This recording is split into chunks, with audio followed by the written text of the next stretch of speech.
One big joke. It's a fucked up world. Here we are in. I ain't going nowhere. What's going on, everybody? Welcome back to the Reason Reborn. And I promise you I'll post this one on time now that my hand is feeling better.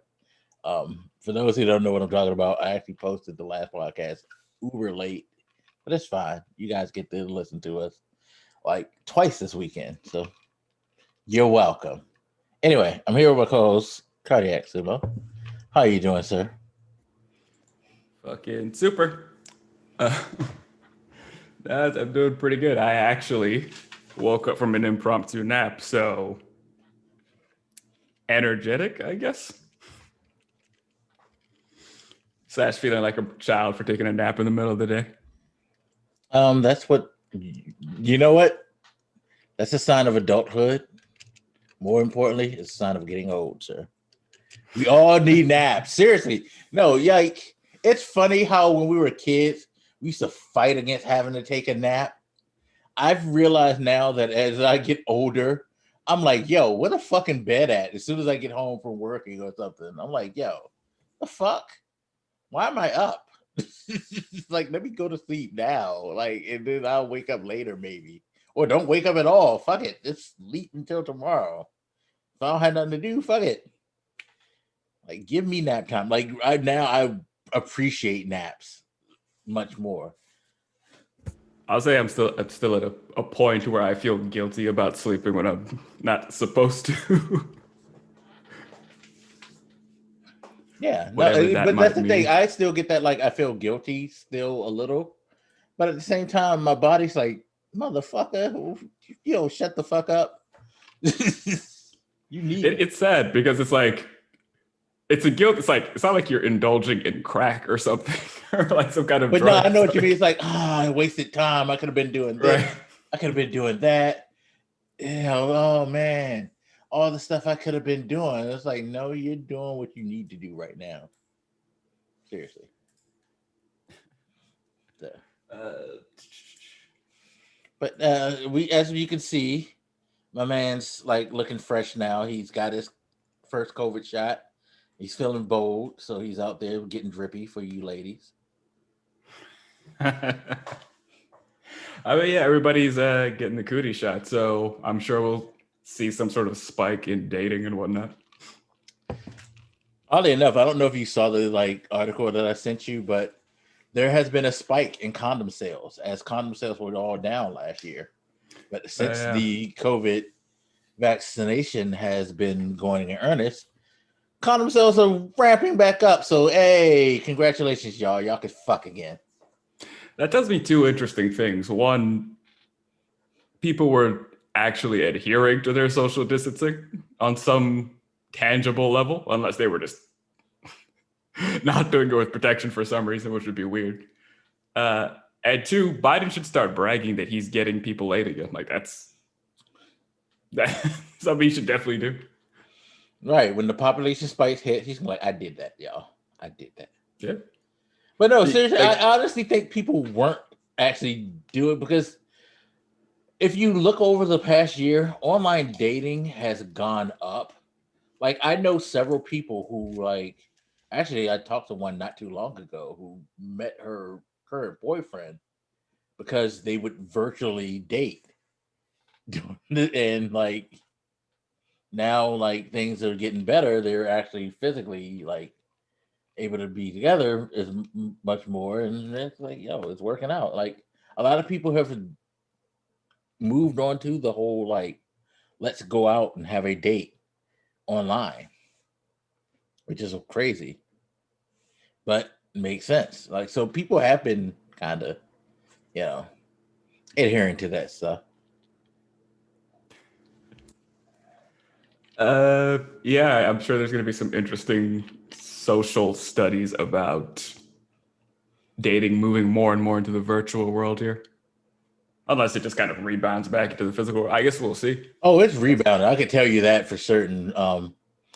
If people listen, you know that I do DoorDash. And today I've realized they shouldn't have told people about the whole you can go out if you've been vaccinated. because we've had this conversation offline. I don't know if we had it on the podcast, but I remember telling you, like, when people hear that they were saying how the CDC, for those who don't know, the CDC put out an announcement over the past week or two saying that people who've been vaccinated, they can go out and they can spend time with people in small groups or do outdoor dining and stuff like that, but should still wear masks in large crowds. And they made sure to qualify that last part, like, only in small groups, outside dining, people that you're familiar with, it's okay. You don't have to wear a mask. If you're isolated by yourself, walking down the street, you don't need to have the mask on. You should be good. Well, as I was being Cardiac, we're having a conversation, I was like, people are going to miss that whole caveat about, like, small groups, outside dining, isolation, and they're going to go fucking wild. And sure enough, living in the DC area, I go by the National Harbor. Anybody familiar with the National Harbor knows it's a very big tourist spot. And that shit was off the fucking chain today. Everybody was out and about in the streets because it's like you have nice weather and they're telling you it's okay not to wear a mask, even with caveats. All people hear is 70, 80 degrees. You don't have to wear a mask. I'm good. Boom. And that's what's happening right now. Yeah, I'm sure we'll get into the more political stuff in a minute, but I had been thinking about how this was going to work before that new CDC guideline was updated, because I thought, I don't know that it's good for people or that they're going to agree to just stay completely shut down until, the proper amount of full vaccinations occur. So there was going to be some sort of transition stage back into normal life. Like, it wasn't going to be a binary flip from y'all completely locked down to go wild. But I didn't really know what the logistics of that were going to look like. Because it's like, when he says, if you're outside and you've been fully vaccinated and you're away from people, you don't need to wear shit. It's like, well, if I'm like walking around and I see people without a mask, how do I know they're not fully vaccinated or not? You know what I mean? I guess you could just say I stay away from them and social distance based on the assumption. But I think there's a weird sort of social paranoia that comes with that sort of thing. Like, if I see somebody wearing a mask, are they doing it not wearing a mask? Are they not wearing it because they're fully vaccinated or because they're just an asshole? You know? Yeah, no, I feel like, and I feel like part of the problem, because I thought about that today when I was like doing the deliveries and I was walking around people, I was like, I guarantee you a large percentage of these people out here are thinking, fine, if other people have been vaccinated, then they don't have to worry about me and I don't have to worry about wearing the mask. I really feel like there's a good percentage of people out there who have that mentality. No. And there's just no way to, it's not like we're all going to wear like a sticker on our foreheads to, show off our vaccination status. Funny, did you get a sticker? I got a piece of paper somewhere that says I got my first shot. I have a card and they gave me a sticker, and the sticker is somewhere on this desk. Now that I think of it, and I won't be able to find it in the swamp that is this desk. So my camera's off anyway, so it doesn't matter. But yeah, they did give me a sticker that said I'm vaccinated. That I just kept. I didn't like peel off because I was like, I'm not gonna walk around with it. But I felt like I should take my fucking vaccination card, or at least a copy of it, so I don't lose it. So I can like show people. Maybe my thing did have a sticker. I was cleaning off, so it's somewhere else, but you might be right. I do have a sheet that has like one spot that's like one shot and then like a reminder for the next thing. I think it might be a sticker. But yeah, like what are we going to do with that? Are we just going to like walk around flashing our cards to people? Yeah. And it wouldn't be such a problem maybe somewhere else. No, We have... think about it though. They've inserted a chip in us now, so clearly somebody could just like wave a like scanner and they can see, oh, you're vaccinated. Plus you have such and such in your bank account and you work here. And we know everything about you because that's what it is. It's all a plot for the government to tag you with a digital like tracker, people. Like, use your minds. God, that's one of the most stupid fucking people are stupid. It might be less of a problem elsewhere, where because at least here in America, we have a significant number of people who are, as a matter of, I don't know, cultural virtue signaling, saying "fuck this" to masks. Like when I went out, to get my hair done, and all that shit, I saw people who, you're in, like, say you're in a building and there's like signs all over the place that say "wear a mask." They just kind of walk in, right to the building, walk up pretty close to whatever desk they need to walk up to, and then they finally put on their mask. It's like, there were signs outside the building here that said "put on your fucking mask," and they're doing it only when they absolutely have to interact with somebody. I'll do you one better. I see many people doing the whole, "Oh, I forgot my mask. Let me just pull my shirt over my nose." That should work fine. That's the worst. I see less places are allowing that, but like, because now they're being more strict about, like, no scarf, no whatever, wear a proper mask. I mean, they're having more and more of them are like, all right, if you forgot, we have them here. So it's funny. I was about to say that because I remember I mentioned that to you like a while ago, how like some places have resorted to just having disposable masks on deck so you can just fucking like do the right thing.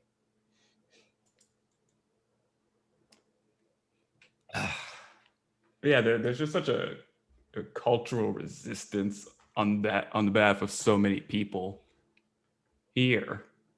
Like, it just kind of complicates all issues. Yeah, but I mean, we're doing well. I forget how many people are vaccinated, but we're pretty much closing in on the 200 million. That and I should have muted my phone, but it's fine. It can go off in the background.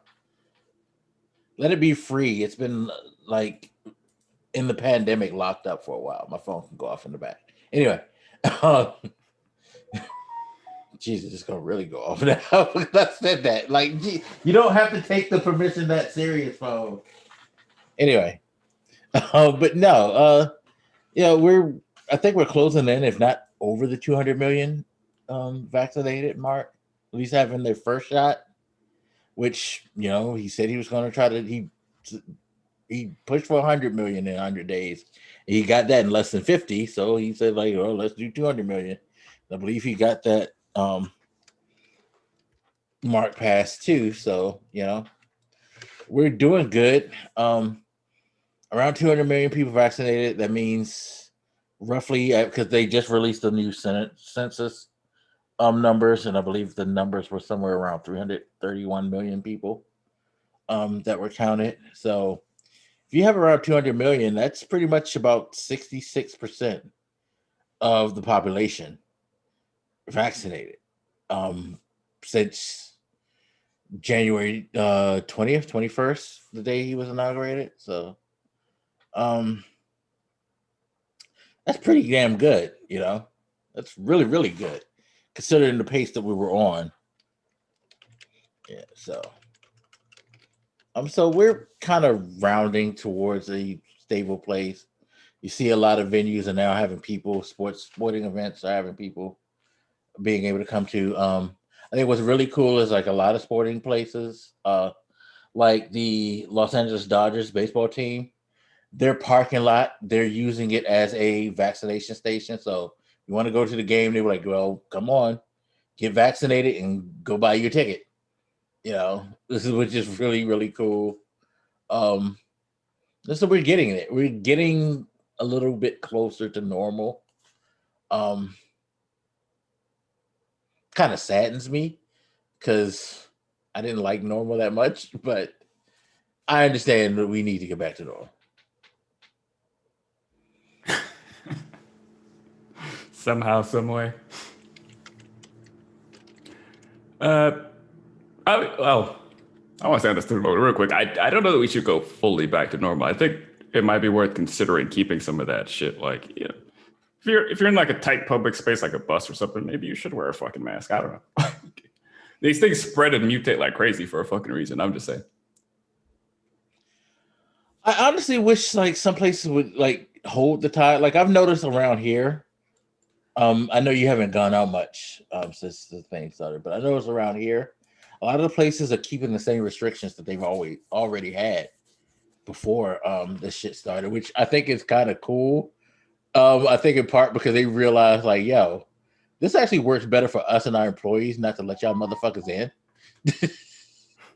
So, like, yeah, we don't have to like super really deal with you in our face, getting on our nerves. Like, I've noticed, like, places that have indoor dining now, they still keep things limited to a certain amount, and certain places like the McDonald's around here, they all have like a strict rule where, like, come 8 o'clock, your ass ain't coming in the store.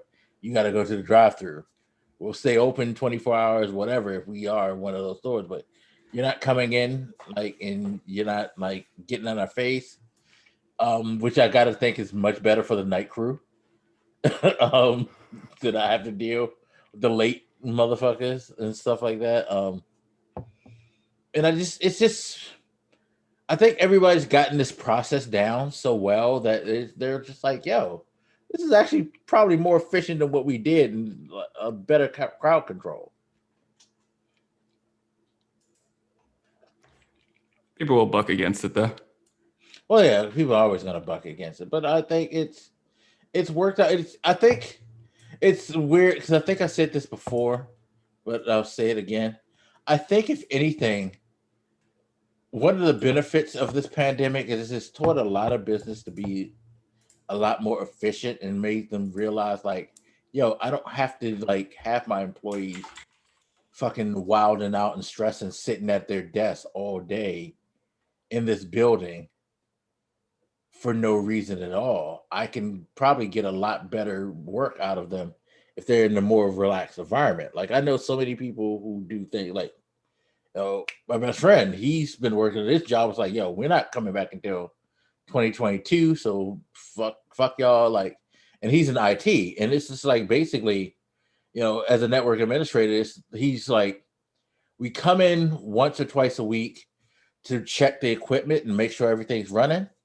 And we'll come in if there's something that's going on with the equipment because they let us monitor it from home. And he ends up getting a lot more done in this way than just sitting at his desk, shooting the shit, waiting for something to happen. You know, so it works out better in a lot of cases. Like, a lot of people were actually able to get much more done in some cases. Like, there's certain businesses, of course, that you just can't help, but you have to be there. But I think this has taught us that you don't necessarily need to burn your employees out with 8-10 hour shifts every day.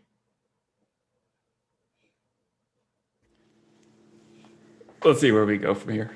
We often don't learn lessons, so.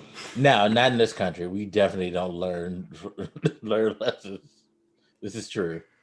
Shit just kind of happens, and they're like, we act like it's never happened before. And in this case, on some level, it kind of never happened before, but it also kind of has. So, yeah. Moving on. We'll see. Well, I mean, we'll see. Like, I get the social interaction part and like people wanting that stuff, but I also do see like the benefits in other areas. So, it is what it is. Just please, people, I know we're getting better, but you still want to keep some distance from me. You don't have to get up on me. Like, I don't know you. You don't know me. So why are you getting the fuck up on me? Anyway, normal situations or pandemic. But yeah. So people will come up in a line and stand so close to me now. It's like, even during the pandemic, I'm like, can you at least introduce yourself before we start doing whatever we're about to do here? Please? Right, like, I'm not spooning with you in public. Leave me alone. A little romance, guys. Yeah. Anyway, so it's the Cardiacsumo show now because he did his homework where I didn't. Joe Biden gave his first public address as president of the United States. And I ain't listened to not a goddamn word of it. I skimmed the fucking, like, summary, and the crib notes. Okay, I looked at somebody else's like paper.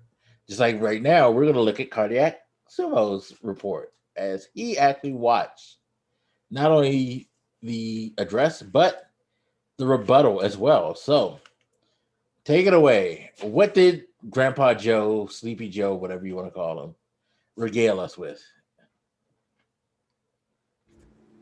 I mean, pretty much exactly what you would expect him to, and what he's been regaling with us with since taking office. I will say, but the first thing I noticed, it was one of the early things he called out. It's like I guess you've never seen two women behind the president. You know, the speaker and the VP be two women. That was a noticeable image that was called out early on in his speech. Nancy, of course, being the Speaker of the You House. mean to tell me there wasn't a bunch of like old white men just sitting behind him? I don't know. Like, I know sometimes I'm like, Jesus, do we always have to talk about every single first? But that wasn't a striking image, I'll admit. But outside of that, you know, veered into his greatest hits. We were getting vaccinations in arms. You know, we're passing these plans, talking about his upcoming plans, like the family care stuff, the infrastructure stuff, how it all creates jobs. He's very big on jobs. No matter what it is, it has to come right back to jobs. And maybe that's something worth talking about in a second, but I do take a little bit of issue with it, maybe for immature reasons. You know, hitting his classic notes about trying to work across the aisle and whatnot. It's typical Joe. I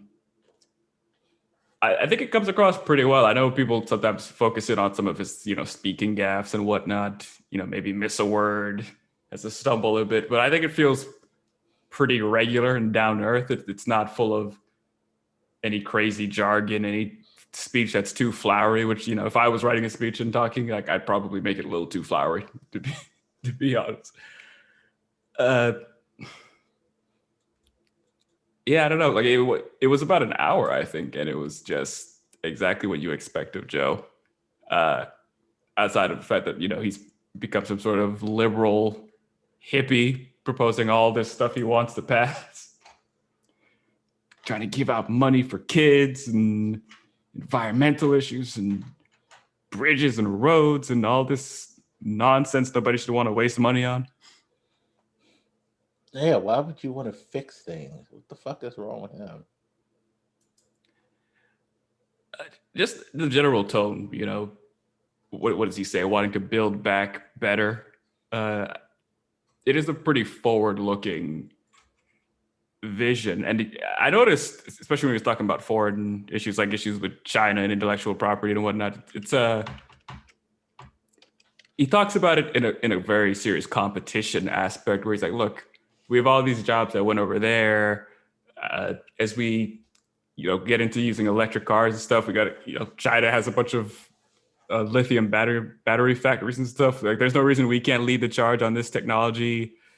Yeah. He talks a lot about competition, essentially, with other countries and how we need to ramp up and not let them dominate certain, It's funny business you mentioned aspects and that. whatnot. That was one of the notes that I caught, like something he said about education, about he was like, why should they be something to the effect of why should they be able to outdo us when it comes to education? It's like, why aren't we kind of at the forefront of that or something like that? Yeah, it's the things that I like kind of heard that he would say. It was basically like, yo, everybody else is lapping us in these areas, and why are we fucking so far behind? Like, shouldn't we be the ones in the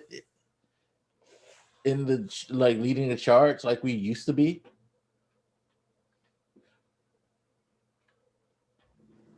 Education was a big part of that too, because, you know, his wife is an educator, and she talked about the same thing. I think he was quoting her. She said that if other countries, something along the lines of, if other countries out-educate us, they're going to out-compete us, essentially, in the markets. Yeah, that's the comment. Yeah. Again, global competition being a big focus and maybe a big unifier. I don't know if a lot of people think about the fact that, yeah, we're falling behind in certain aspects of the business world. America is a very rich country, but the electric cars thing is a great example. If we all want to go electric and shit and help save the environment and all that, and we don't really have that many battery factories here, we're gonna have to rely on other countries to produce that and buy it from them. Do we really want to be in that position all the fucking time? Yeah, no, like it's funny as you mentioned electric cars. I really want one for some reason. So don't ask me why. But You're a fucking hippie. No, I just like they're so quiet, or like at least a hybrid. They're so quiet. You don't spend so much money on like gas. Like I saw the coolest thing while doing DoorDash one day. Went to somebody's home. They lived in a townhome. Did you know that you can get a charging station put in front of your house or put at your house? No, but to be fair, I don't have a house, so. Well, I like, yeah, I understand, but yeah, they had like a charging station in front of their townhouse, in front of their reserved parking space. I was like, yo, that's so fucking cool. Like now, your electric bill is probably like out the fucking like, atmosphere. As far as how much you can charge for your electricity when you charge that bitch. But yo, can you imagine just coming home and just plugging in your car? That's fucking awesome. How high is it really though? I mean, and they had solar panels too, so it probably isn't that bad of of electric bill now to think of it. But even that is an interesting thing. But even if they didn't have that, I would like to assume the cost of charging your electric car ought to be comparable to, filling it with gas. No, it's not. I actually looked this up and was looking up at charging stations.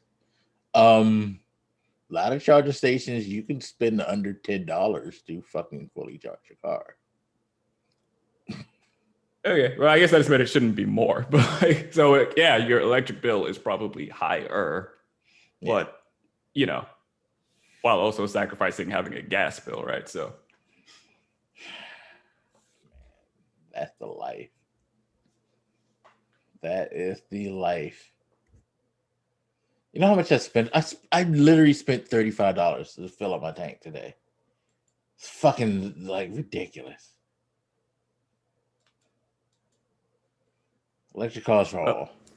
Give up on having gas cars. We should all just run everywhere. That's the problem. We're trying to technology our way out of situations. Yeah, this is true. Very true. Start fucking sprinting everywhere all the time. Well, but no, that lends to the like infrastructure bill because he's like building more trains and public transportation and shit like that, which will lessen the need for cars to be on the road and stuff like that. Man has a plan. He has lots of plans. I was talking to you a bit before this, and I was like, God, we had the American Rescue Plan or whatever it's called. He's talking about his infrastructure bill coming up, Family Plan Act or whatever it's called. Like, I started to mix them up a little bit, to be honest. You're trying to fix too much shit at once, man. All right, I can't criticize you enough if I have to, have all this trouble following what the fuck you're trying to do. Yeah. That's his whole thing. He's just trying to flood us with like shit so that we're not paying enough attention. And he's making it popular shit so we can, well, I was gonna say so we can't bitch about it, but let's be honest, that's what Republicans typically do anyway. Regardless. Yeah, and we'll get to that in a second, but any other highlights that you found from this speech that stood out to you? Other than that, he's old and he's sleepy and he's a grandpa. I've heard the criticism at least twice now that it was like late into his speech when he finally brought up, race issues and whatnot. I don't know how to think about that. Because again, I've heard it a few times now, and it's like, how much should he have been talking about it? It's not like he certainly didn't just like not talk about it at all. It came up in the speech, definitely. I think some comments like, well, it was like an hour into the speech before it came up. what is the suggestion that it should be the first thing he talks about and talks about throughout? Maybe, but there's a lot of problems in the country. You know what I mean? It's one of the problems with being like on the left is that you got a lot of shit on your plate, like, or at least you feel compelled to take care of a lot of shit on your plate. I won't say that you necessarily have a lot, but I've noticed that the left generally tends to want to address as many problems as possible. Let's just put it that way.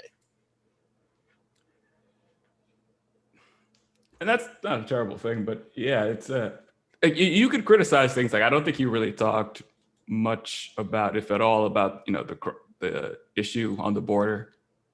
And that's the kind of thing I can see people challenging him on. But like, I feel like I've heard more about racism coming late in the speech than that.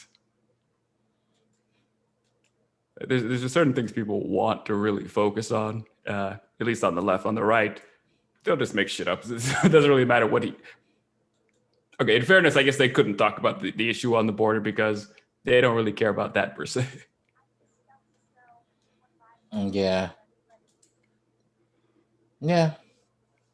Yeah, he had, because I think it's more clear to like go and look at his policy plans. Like I said, the family, the American Families Plan, and all that, because a lot of it was talking about the things he wants to do, like adding more years of free education, I think, like in pre-K and then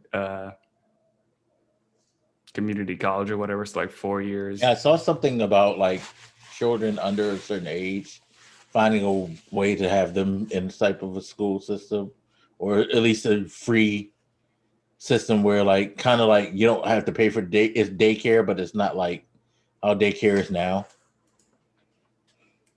Yeah, I think it was like universal preschool or some shit like that for like really young kids. And his argument was like, studies show if these kids are in like a school or whatever, not daycare, but like an actual thing where they're learning and shit, they're more likely to go to college and that sort of stuff. I did not fact check any of these claims, but that was essentially his point, is that earlier education and whatnot gives you better chances at life later on. And then, of course, community college after that. Yeah, and I could see that, but more importantly, it's kind of I thought it was kind of a clever way of finding a way of like, it's funny because you mentioned how he's always talking about jobs and stuff like that, but it's a clever way of ensuring that the American workforce is kind of able to function properly, because a lot of people, especially if you have if you have children, a lot of people struggle with the idea of what they're going to do to be able to maintain the job, because daycare is very, very expensive. It is not at all a cheap thing. And there's like, vouchers that states offer and things like that to help subsidize it, but it's very hard to get it into. And so you're looking at a huge financial hole, and you're weighing the cost of that if you don't have a grandma or a sister or brother or what have you who has the freedom to take care of your kid while you're at work, or if you have a living mom or dad who can do it or something, like, because that doesn't exist anymore these days, because things cost so much that everybody needs to work, all hands on deck. The like old school, like stay home mom shit is damn near done, unless you're in such a financial bracket where like it doesn't matter, and that's far and few between for most people with kids. So I thought it was a very clever way of like instituting something that would kind of mitigate the whole daycare cost by giving them an option of having kids go to these learning facilities at a younger age, and they're just a part of the public service, as opposed to you having to cut a check every week. Well, I guess on that note, he did mention making childcare in general more affordable. I think the number was like people under a certain tax bracket or whatever, like low middle income people wouldn't pay more than, I want to say 7% of their income. And then I think he said like people at a certain point wouldn't have to pay at all, something like that. I'd have to like look at the specifics of the plan, but try to make it, you know, what do you call them? I was going to call them babysitters, whatever. Childcare in general more affordable. Yeah. I don't know to what all that extends, but yeah, again, part of the family plan. So I guess having a family not drive you into bankruptcy necessarily. Paid leave was also in there. And then he made the important point, like, look, bro, we're like one of the only developed fucking nations that don't have this already. So get off our ass. I'm sure if you look at the full plan, it has plenty to digest, even though we're still also talking about the infrastructure bill and all that debate. Yeah. And I've heard a lot of people talk, like, fearful that Biden wouldn't be liberal enough with all this stuff. It's like, look at all this shit he's trying to push, but like, Jesus Christ. But people are still kind of complaining about his like lack of progressiveness and all that. I feel like a lot of it is like y'all complaining just because y'all need something to complain about. But at the same time, there's still complaints out there. Like, I have to say, he has not been the person that I necessarily expected. Because when I voted for him, yes, I voted for Joe Biden. You also call me sellout, whatever. I'm about to give you a Pepsi speech, so get ready to attack me. But for the person that I thought I was a vote, because I thought like he was just going to be Mr. Let's just be normal. We hold the line. We'll do a few things. Yeah, I know Joe Biden is known to like go with the party. If the party's going in a certain direction, he is going to go with it. But I expected him to have still a much more harder stance on certain things, to be more of the centralist that people have always thought of him as. But maybe it's just like, I'm still stuck in a honeymoon period, I guess, or something, maybe. Because of the last 4 years, we've had such a extreme, harsh push towards insanity, where now it's like, we're not only normal, but we're actually getting things that we kind of asked for. Maybe, I'm kind of tilted because of that difference, but I don't know. It seems to me that he's a lot more flexible than a lot of us thought. And he seems to see the bigger picture a lot more than we give him credit for. I have been also surprised because I guess my thought when voting for him, talking about him was similar to what I guess I thought Hillary would have been when I voted for her. Is like, I don't really expect him to do anything like earth shattering. Right. Mostly I just kind of, especially when compared to Trump in both elections, I was like, they'll probably just maintain the norm, which I know the norm isn't great, but there are worse fates possible, as we saw from 2016 through 2020.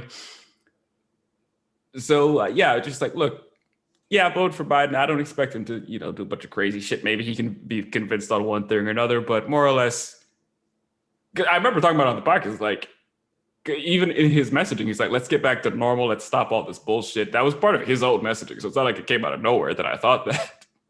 Right. And I remember talking about it like, look, all you guys who are shitting on this, I know normal wasn't great, but normal is a lot better than where we are now. So let's get back up to normal. And then here we are, just like a few months later, and like, he's just shooting way the fuck past what normal was. It's like,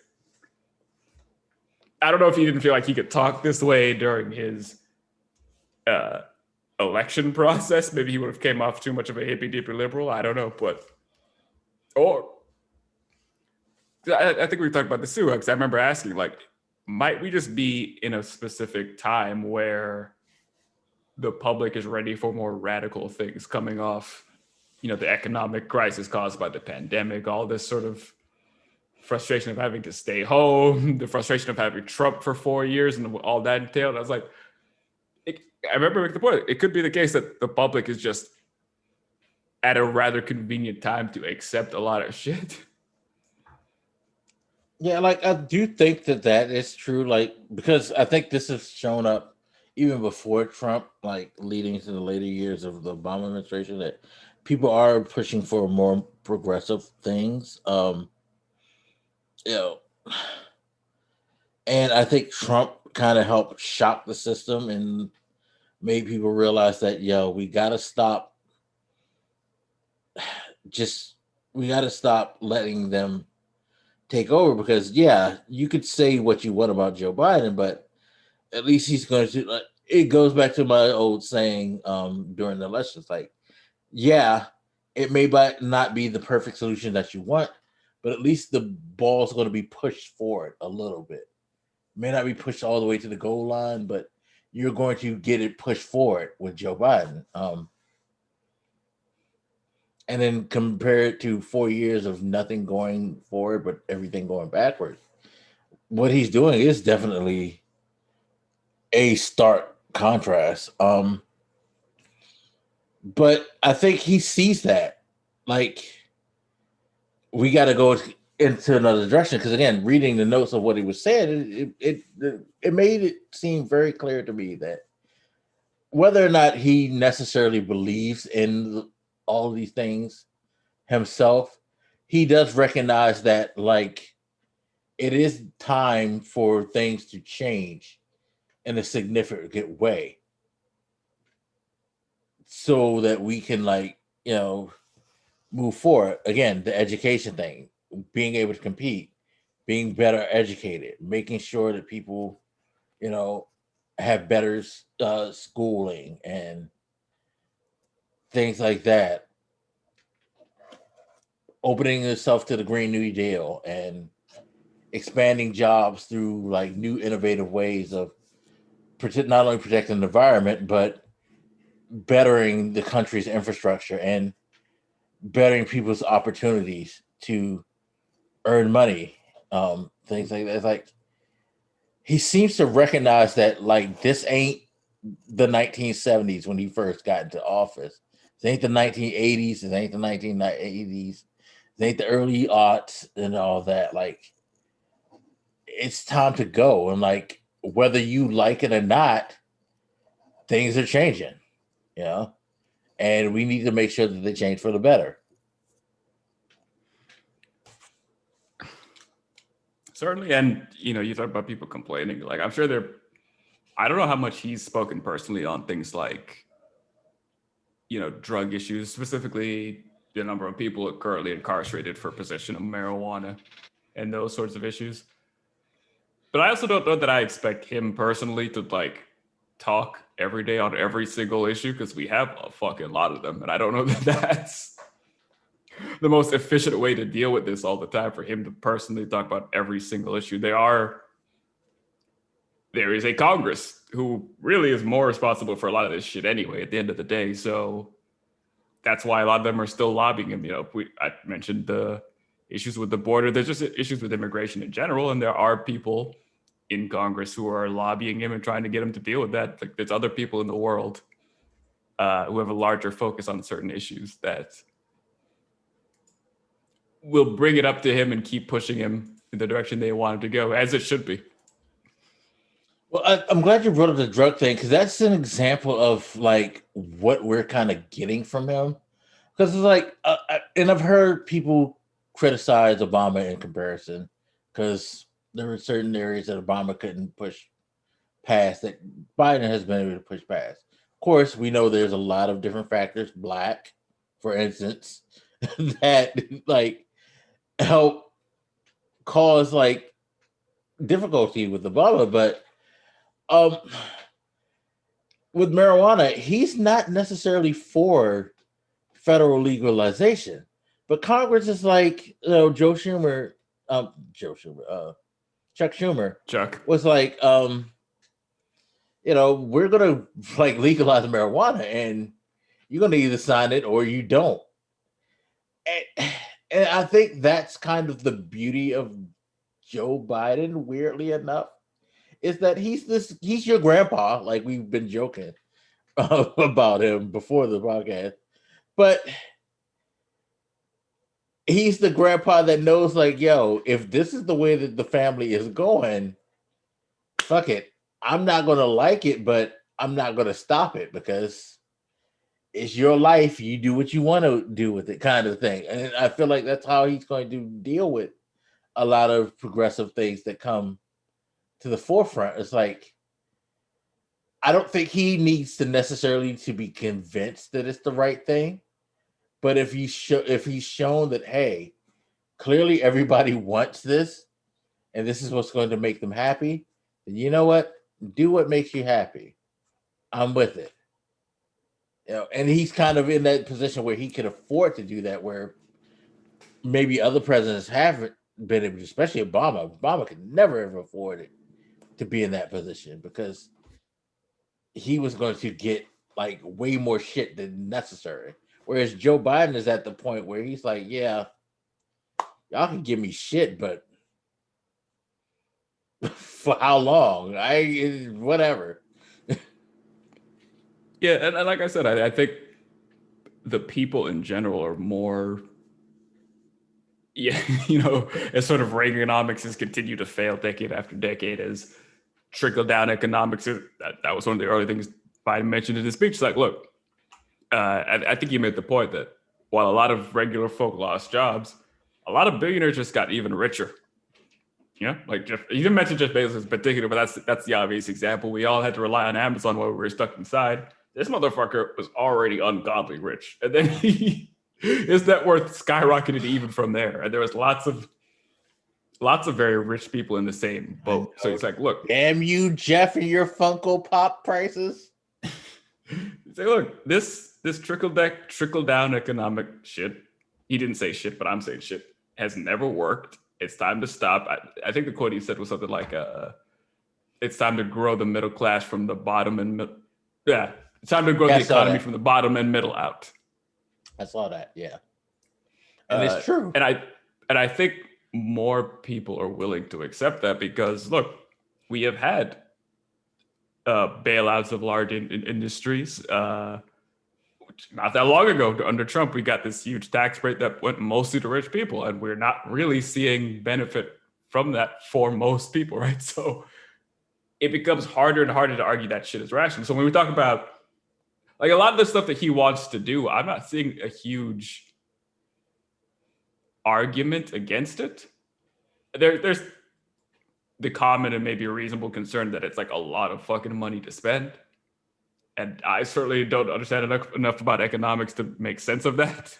But I don't think the average American does either. But I don't hear as many people just disagreeing with it in principle anymore. And I think that's part of why you see them having to resort to a bunch of manic, random... It's why they're indulging more in cultural things than economic things, right? They're talking about Dr. Seuss and all this random stuff instead of really challenging his plans, because his plans are fairly popular and shit people want.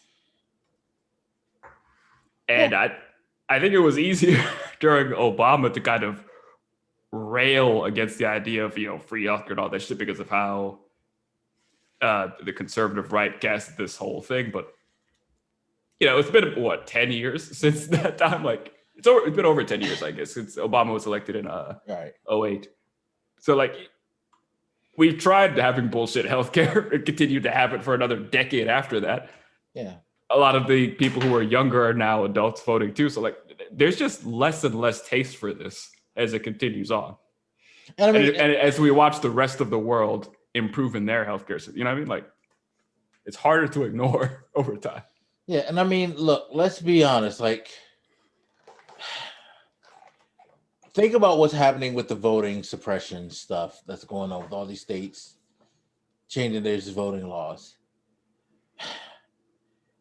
There's something to be said about being the first of anything, because a lot of people don't want to like realize this or at least acknowledge this, but generally speaking, the first of anything is going to probably take the most shit out of anybody. You need history like sports ball alert people. Jackie Robinson is a great example. Jackie Robinson was the first black man to ever play in Major League Baseball. And the owner of the Dodgers, when he picked him, he specifically said he picked him because he like needed someone that he felt could be able to take the bullshit that was going to come his way. And plenty of bullshit came his way.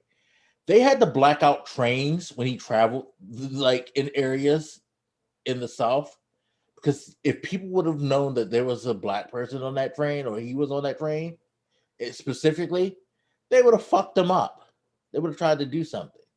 He got called all types of shit coming to the plate, and he was only generally sort of accepted when he started to excel at his job, of course, because that's the best thing. Like, if you can help benefit them, racists will fucking deal with you.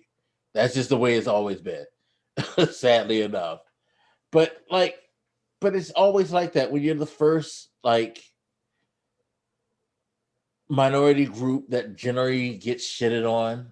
Like, you know, I'm pretty sure the first female congresswoman or senator got a lot of shit. Pretty sure, like, Sandra Day O'Connor got shit. Although I don't think it was Sandra Day O'Connor. That was the first female justice, but there was the first female justice, so she got a lot of shit. Like, when you're a marginalized or a discriminated upon group, you are going to like get a lot of shit. And like, to see Obama succeed in things like healthcare, which they added 50 different amendments to like break it down to what they said was quote unquote acceptable, and then still voted against it, like, because they wanted to see it fail.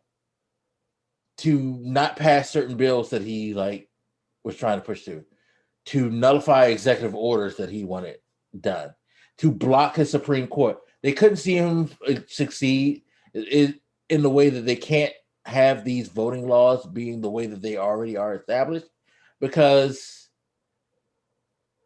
if it's left in a state where black president succeeds, or black people who are now becoming more aware or able to vote fairly despite their financial, social like situations, they don't have no fucking chance of swaying things their way. But it's harder for them to do it against Joe Biden, because it's just like Joe Biden is kind of like, he's not one of them, but he is one of them, you know, sadly. And he's afforded a lot more leeway, sadly enough. Yeah. They're trying, but yeah, I wish I could remember the quote, but I was listening to some political podcast, and they made the point that, like, for numerous reasons, you know, like being older, being white, man, being just the way he talks and all that shit, he's able to make things that would otherwise be somewhat radical in our modern politics seem like the moderate standpoint. And it took me a second to process when they said that. But like, yeah, I kind of see what you mean, because I could imagine like somebody like AOC saying a lot of this same shit, and it would come off like liberal hippy dippy madness, partially because not just that she's a brown woman, but she's just young. You know what I mean? Like, there's something about Joe being old that kind of helps. And the fact that he's not constantly yelling about businesses and shit the way Bernie does. Because like, one of the things I remember Biden saying during the speech is like, look, you know, I have disagreements with my friends who are Democrats or whatever he said. You know, I think you should be able to become a millionaire and billionaire, but you should also be able to, you should also have to pay your fair share, right? And that is a difference in tone from somebody like a Bernie or somebody in his camp, where it's like, they resent the idea of you even being able to be that rich. Whereas Biden's like, no, you can be rich as you want, bro. It's America. But you pay your fucking taxes. That's fair, right? Like, which is a fair assessment. Yeah. Yeah, it is. He's not saying anything crazy, but I think that's part of what they were getting at is like he doesn't. And I don't want the Bernie bros to come after me, but Bernie and people like him do have a tendency of speaking in like really, I don't know what the word is, extreme, I guess, sort of. Their tone is like really strong against things that a lot of people don't really have a direct problem with per se. Like a lot of people don't really think you should not be able to become super rich. They just want you to like, be reined in by some kind of system. All right, God damn it! I wish I had a canned soda because I would fucking pop that in front of the mic right now. Because you don't want that smoke. I take that smoke. Let me open my can of Pepsi for y'all right now. I don't give a fuck how rich you are. Okay? Being rich is not necessarily a problem. And this is the problem that I think a lot of like fucking Bernie people, because I've talked about the guy that I know that got fucking upset when he realized that he had paid off his fucking like, college debts, and that if there was college forgiveness, he wasn't going to get a check for having paid off his debts. This is the fucking shit that actually is probably the attitude of most people who call themselves Bernie Bros or who are uber progressive or anything like that. It's the bullshit that they like perpetuate because nobody wants to be broke. We can romanticize being broke and not having money, not being rich as much as we want, but let's be fucking real. If somebody came up to us and told us we can get $1 million, $100 million, $1 billion, no strings attached, do you think they're going to be like, no, because that means I'm going to be a part of the fucking, 1%, and I refuse to be one of them because being a part of the 1% makes me a horrible person. Fuck no. You want to take that money if you can get that shit. There are ways that you can get rich without being a fucking dick. Okay? You don't necessarily have to be a dick to be wealthy. We all know that. But unfortunately, a lot of wealthy people become dicks for some reason. Don't ask me why, but it's just something that seems to be in the water. But there are wealthy people who aren't dicks, and you can be that if you want to be that. Having money is never the problem. The problem, as you stated, was, as Joe Biden said, just pay your fucking share. And that's all the fuck there is to it.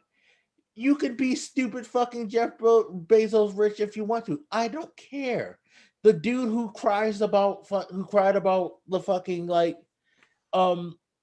education shit, this motherfucker be on like Facebook bragging about going to Cancun and shit like that. So he clearly likes the idea of being like having money or being well off. Because he brags about the shit that he can do because he makes a certain amount of money. So shut the fuck up. All of us do that shit.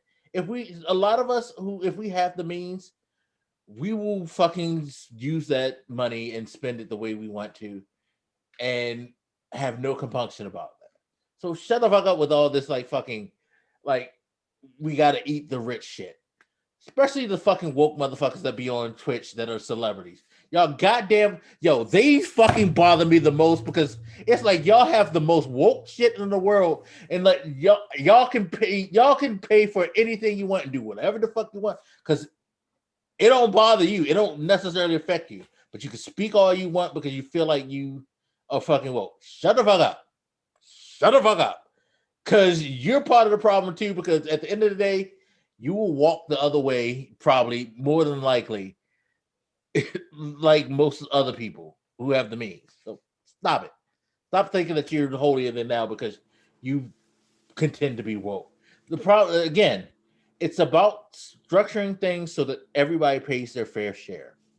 And if you're willing to pay your fair share, I'm fine with you. All that stuff like that. But don't think like that being rich is a problem. Because you go out and we all go out and we want to be as comfortable as we can possibly be financially. That's just the way the world works, especially in this country. It's a capitalist country.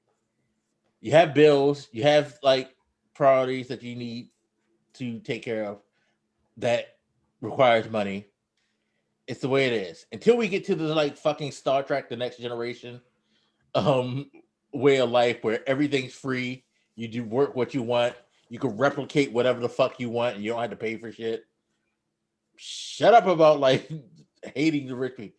Just like be like, yo, rich people need to pay their fair share, and that's it. That's all there is fucking to it. That is it. I'm glad you brought up that comment, eat the rich, because that's kind of what I'm trying to get at. It's like a lot of times more liberal people will take this sort of extreme, judgmental, virtue signaling kind of tone. And so, yeah, like I think a lot of people look at the affordances Biden gets, and it's like, well, it's because he's an old white man. It's like, yeah, true. But there is a very noticeable difference in how he talks about delivering this stuff. When he talks about, getting corporations to pay taxes and whatnot to fund all this great shit he wants to do, he's not shitting on rich people. He's like, look, you can be rich. That's fine. Like he never turns it into this sort of cultural battle or issue of having to. I never feel like he's trying to like signal his virtue. I feel like he just has them. So when he talks about that, he has some credibility. The tone matters. Like, so when a person said like he has the ability to kind of talk about this sort of shit in a way that feels like the moderate position, I did kind of understand what they meant by that, because I can hear Bernie saying similar things and he'll be fucking screaming about how, these rich fucking scumbags out here are ruining everything and how corrupt they are. And, you've talked a lot about things like defund the police. Like a lot of times more liberal people have a stance that I don't think too many people would hate or disagree with, but they present it in a way that makes it like really hard to swallow and get behind. So yeah, I think just the way he talks a lot is very helpful to him. Where is it? I just pulled it up a second ago too, because I wanted to mention. He also I don't know if it's because like sometimes he kind of slows down, or if he just uses like not a lot of big words or whatever, but he can be kind of moving, because I had to look up the line because I wanted to bring it up. He was talking about us like climbing out of COVID, and he had this line about, grandparents hugging their children and grandchildren instead of pressing hands against the window to say goodbye. Like, I don't know what speechwriter wrote that line, but it's a beautiful line, and he delivered it, gently and all that shit. Like, Jesus Christ, that was so fucking compelling. And maybe I just feel this way because we've had Trump for so long, but like sometimes, especially because he'll talk about how he lost his son and things that went on in his own life, he's able to kind of connect in a way emotionally across the spectrum. Like he references experiences everybody kind of has had. Everybody's like lost loved ones and whatnot, especially now during the pandemic. He feels relatable, even though he's just an old white man. Yeah, I mean, say what you will about him, he seems to be genuinely a good dude. He's one of those people, like, kind of like how I view Bernie too, oddly enough. Like, he seems to be a very good dude. I may not fucking vibe with him on all of his fucking philosophies and policies, but he seems to be genuine enough, and I respect that about him. And I find the like super like, gosh, I hate saying this because it feels like I'm a Joe Biden stan, because I'm not at all. Like, again, I think me and you've said this enough in the podcast for people to know. Yeah, what else wanted to vote for this motherfucker? Anyway, like, come on. I think most of us, but like, I can acknowledge that he's not a horrible person, and I'm not going to vilify him the way that some people like to vilify him. Like, Ironically, I remember every time I look at him now, I'm like, I feel like the very things I thought that might make him a weak kind of presence or candidate during the election, it's kind of the stuff that works for him. Like he's damn near impossible to object to whenever he talks. Just his style, what he says. Yeah, he's more progressive than I would have thought. Like that could be the fact that he has people kind of like Kamala around, and the people that he's hired to be in the room with him. Like maybe he's got good people handling. Like, yo, Joe, come on. I need you to like think about this before you do this or say this or whatever. Like, I think that's another thing too that we're overhyping it because again, we had 4 years of a raving lunatic who didn't like listen to anybody, but he is at least reasonable enough to be like, you know, if he comes out of pocket and say some dumb shit, if somebody comes to him like, Joe, don't do that, and this is why, he'll at least listen and at least respond to like, okay, well, how about this? Like he allows the conversation to happen so where he could be like, okay, yeah, this isn't a great idea, so let's not go there. Like he's fine. Like I don't know like what people want. Like I get it. There's some things like some very hard pressing left things that would be nice to get. But let him do his thing and he will fucking, I think maybe I'm just naive, but I feel like he'll at least listen to you, if not completely warm to the idea and go with it. And that's at least, that's good. So I mentioned there was one thing that like I maybe took some umbrage with, right? And how do I bring this up? So when he's talking about the environment and whatnot, right? He's always harping on jobs. I get that that's effective, but it kind of bothers me that it's effective because it's like he constantly feels the need, and I think his calculation is correct, to justify all the shit he wants to do, like for the environment, on the basis that it creates jobs. It's like, I just listen to that and like, why is it that we need to justify ensuring our own fucking survival here by saying it creates jobs? You know what I mean? Like he's not wrong or anything, but it is odd to me that he has to do that and like kind of signal that sort of virtue. It's like, yeah, we're creating jobs. It's all about jobs. You know what the big problem is? When we talk about the environment, we didn't talk about jobs. Like, I would think surviving should be its own fucking... Even if it didn't create jobs, we should probably still not die. You know what I mean? I think that's one of the frustrations I get. It's because like, I look at him do this and he's not wrong to do it. It just bothers me that he has to.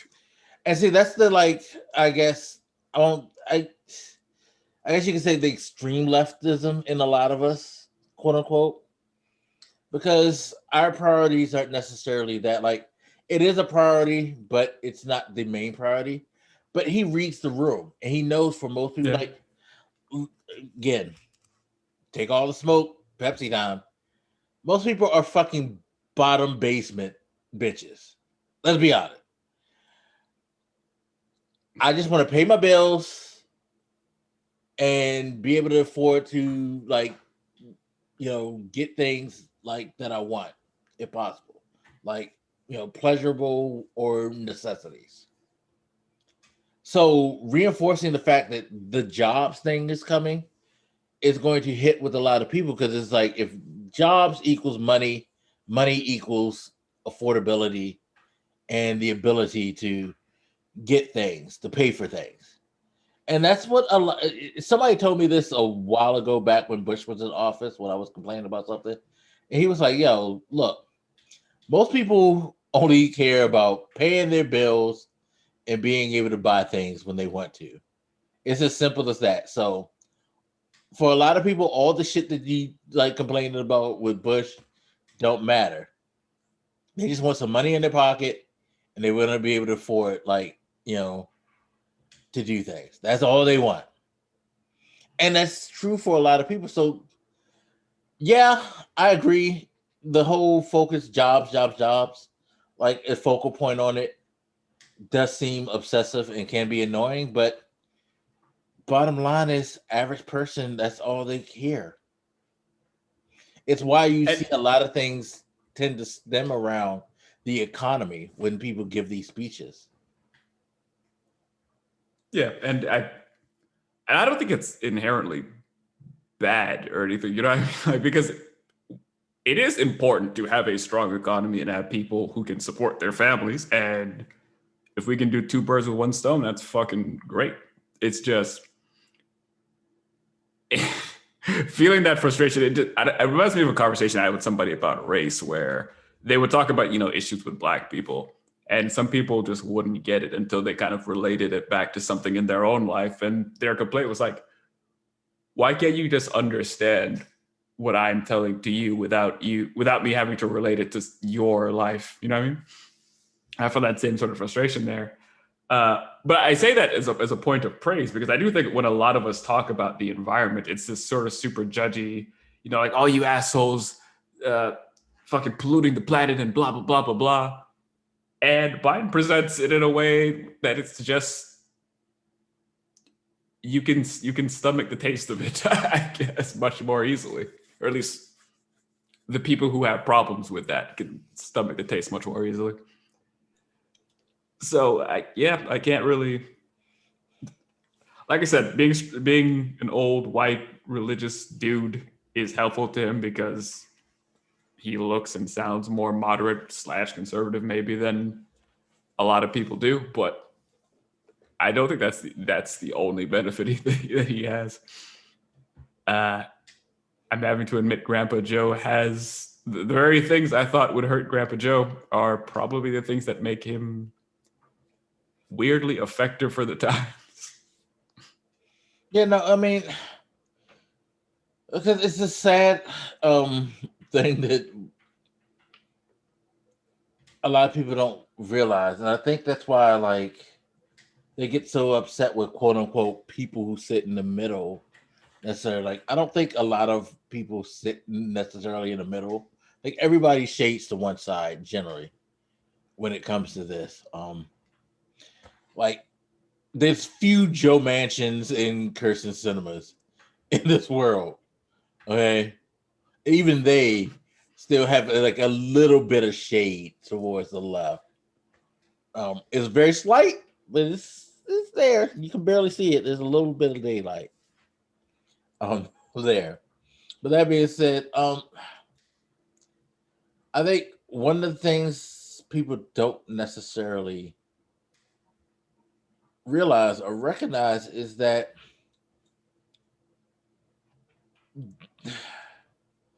and take smoke time.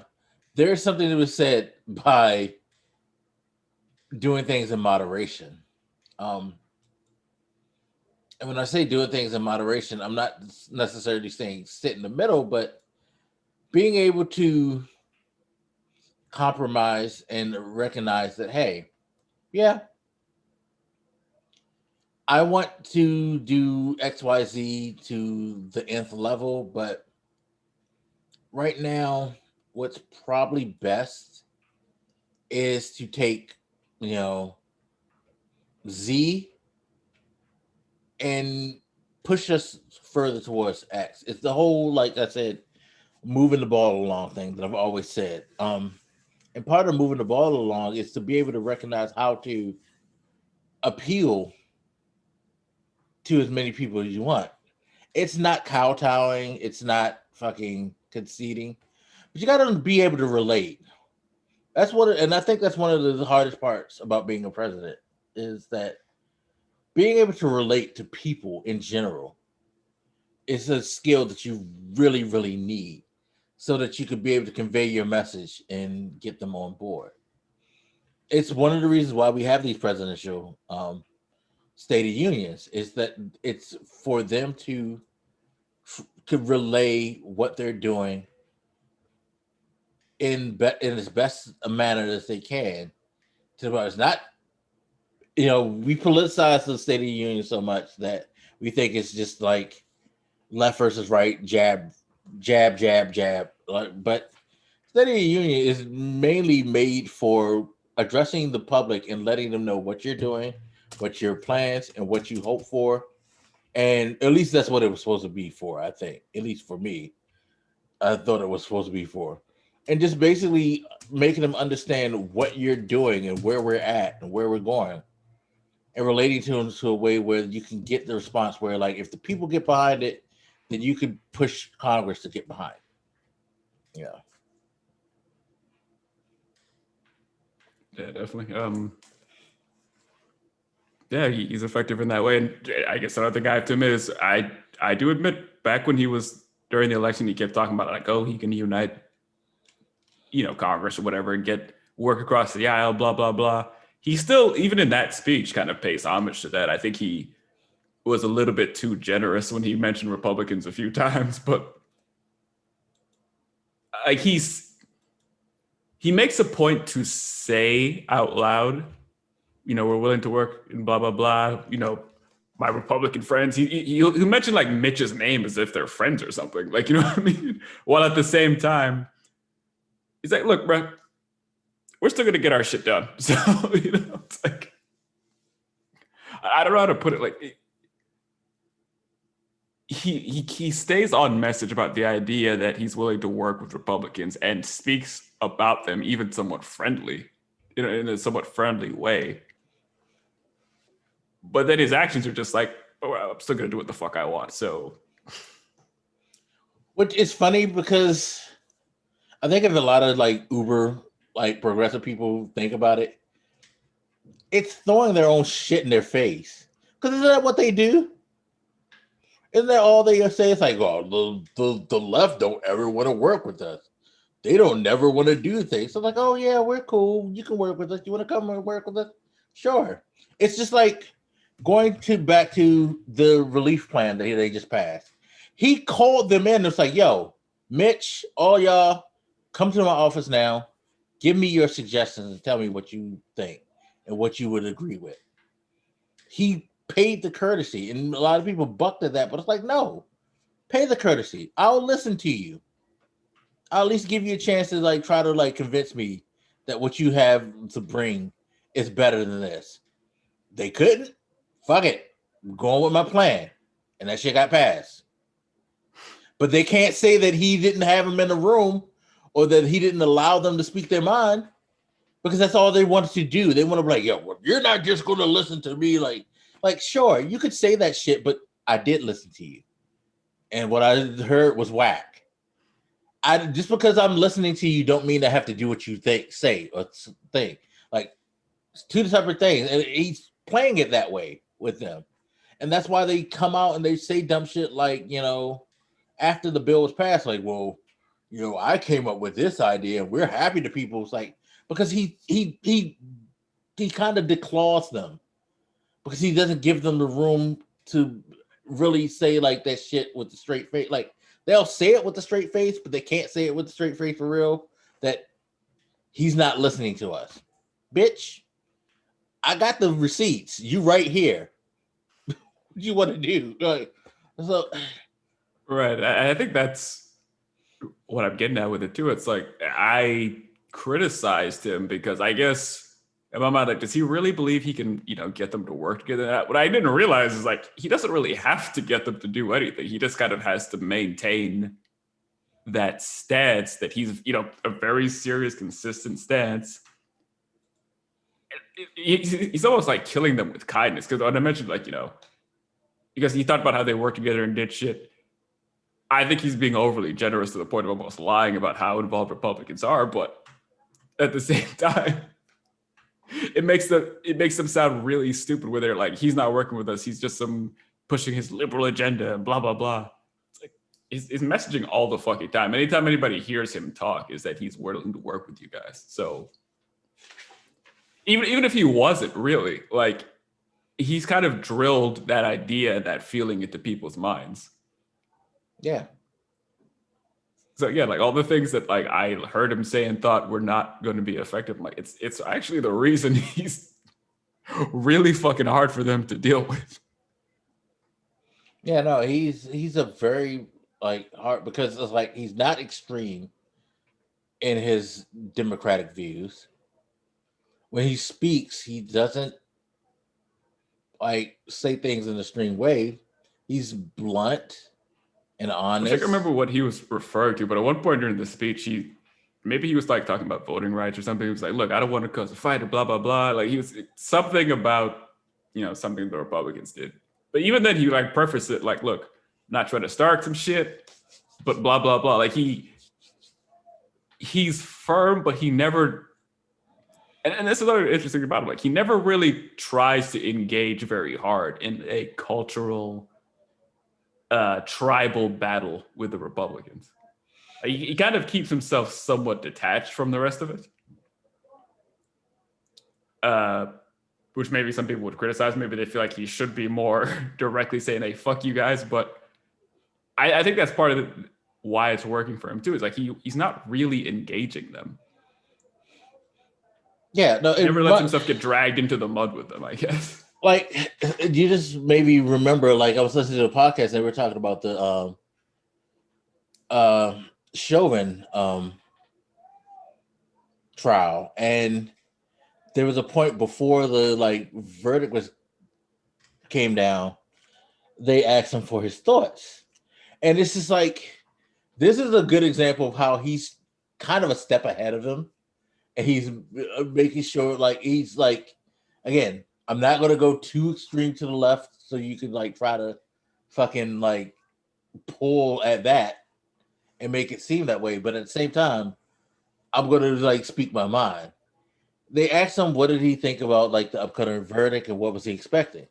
And his statement clearly was, well, I wouldn't be talking to you right now if I didn't know that the jury was sequestered. But I hope that at the end of the day, these people are able to come to the, it wasn't, he basically broke down that, yeah, it's clear that the evidence shows that what this guy did was wrong. And I hope that the jury comes back with the right decision. Now, why is the way that he stated that is important? Because he lets you know, look, if the jury wasn't sequestered, I wouldn't be making this comment, because if they weren't, you'd be like, oh, he's trying to influence the jury. But making the clear statement saying that it's sequestered, because when you're sequestered, you're blacked out. You can't listen to TV. You can't fucking be in the media. So they never heard his comments. So there's no way that Republicans could come at him and be like, yo, the president is trying to influence the jury. He stops, he pushes, he minimizes all the bullshit that they could come at him with. And whoever's in the room with him, or whoever's advising him, kudos to you for doing that shit and letting him know, yo, this is what you can and can't do. This is how you should do it. And he's doing that.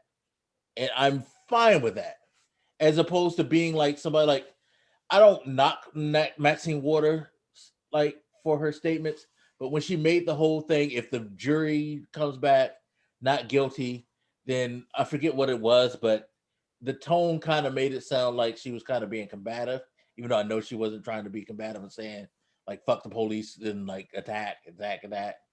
But the tone ended up coming off that way. But it's well, part of the reason is because you didn't qualify. There was no qualification. I know what you meant, but without that qualification, he did with the whole the sequestering thing, they could just come at her for no reason.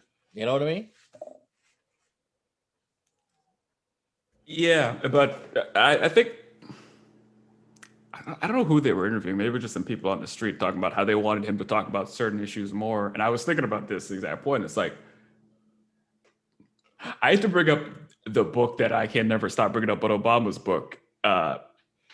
There was a part where he was mentioning some foreign conflict, right? And he had mentioned that he wanted to talk in support of some, opposition force in that country. And he was advised not to do that. And the reasoning was, in that country, there was already this kind of conspiracy thing that maybe that opposition force was working with us, with the United States. And if he had shown support for them, that would have kind of helped confirm their suspicion. Even though it wasn't true, that would have confirmed their suspicions. That would have made them look like they were in league with America. That would have undermined their efforts. And I do look at Joe sometimes, I think, all right, I get that people want him to talk about X, Y, and Z more often, but in the same way that Obama couldn't talk about that other issue, it's it might backfire if he talks about certain issues too much, because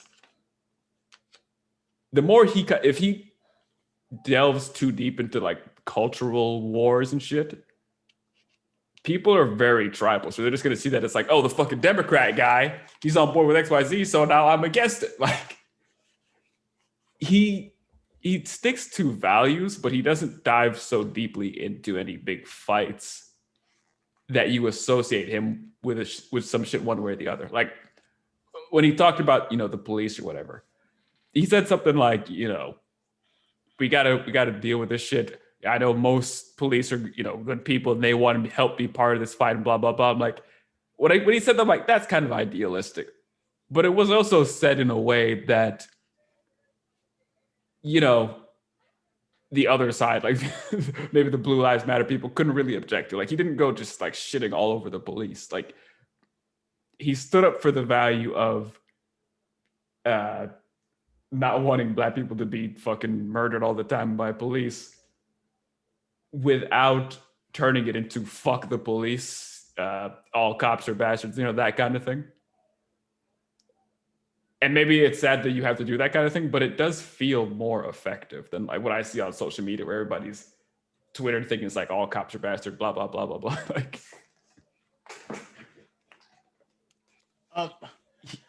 it's sad because I think, God, I am sure if anybody I know listens to this, they're gonna want to fuck with me, but I'm sorry, I don't give a fuck. Here's the thing. It's always easy to say you should do this, that, and the third when you don't hold responsibility for the actions that you take. Let's be honest, people. It's easy to tell a president or tell like somebody like how to do their job when at the end of the day, if he fucks up and it fucks him, don't bother us. And we do it all the time in life. Let's be honest. We're always able to give people the best advice that we won't take because we don't want to like fuck up our own shit. But we're hesitant to take it because we think it may fuck up our own shit. But presidency is just like your job. You ain't gonna say what the fuck you want all the time and be out of pocket or be like extremely 100% honest at your job. Are you? I know a lot of you who feel like you're very, very outspoken think that that's what you do, but no, you speak up when you need to, but you know where the line is. Everybody knows where the line is. Let's be real. We're not just all like out of our mouth, like saying whatever the fuck we want to our boss whenever we want. It's just the way it goes. You may think it is, but you know better. Presidency is the same way because like, he can't like always just say whatever. It's one of the reasons why we were scared for him being president because he has a penchant for just speaking his fucking mind whenever he wants. Everybody was like, please, Joe, watch your mouth. So it's weird that people are now like trying to egg him on to not watch his mouth when that was one of the things we feared the most about him. Yeah, fair enough. I don't know. It's a wonder to behold. But yeah, like I said, even the things that like kind of frustrate me about the way he phrases and presents certain things, I do see that they are probably the more effective way. Maybe they're not the most emotionally satisfying way, but I do think they are ways that are less combative and can speak across the aisle, or at the very least not be as obviously objectionable across the aisle. Then you mentioned like, oh, it's easy for you to tell him to do one thing or the other and not worry about the consequences to him. I think the bigger problem is if he fucks up messaging on certain issues, it could fuck up possible legislation for those things getting fixed and passed. You know what I mean? Like if he delves too much into like a certain issue and makes it more politicized than it should be, and that divides the nation on it and we can't get votes passed, in order to fix it, then his communication mistakes become all of our problem. So and that's why I brought up the Obama thing. Because I remember reading that part, hearing that part in the book, and I'm like, it was a nice lesson that like, yeah, so like emotionally you want leaders to say and do certain things, and it's very easy to not really think through the consequences of what would happen if they actually did. Because in that particular instance, it's like, yeah, he wanted to speak up on those certain values that we as Americans would agree with, but if he had actually done it, it would have backfired. He could have gotten people killed merely by associating them with himself. Unintentionally, obviously, but like just the mere possibility of, you know, the dictators in that country associating them with the president of the United States would have put them in danger. And that forced him into a position where he could not just say what he knew was the right thing.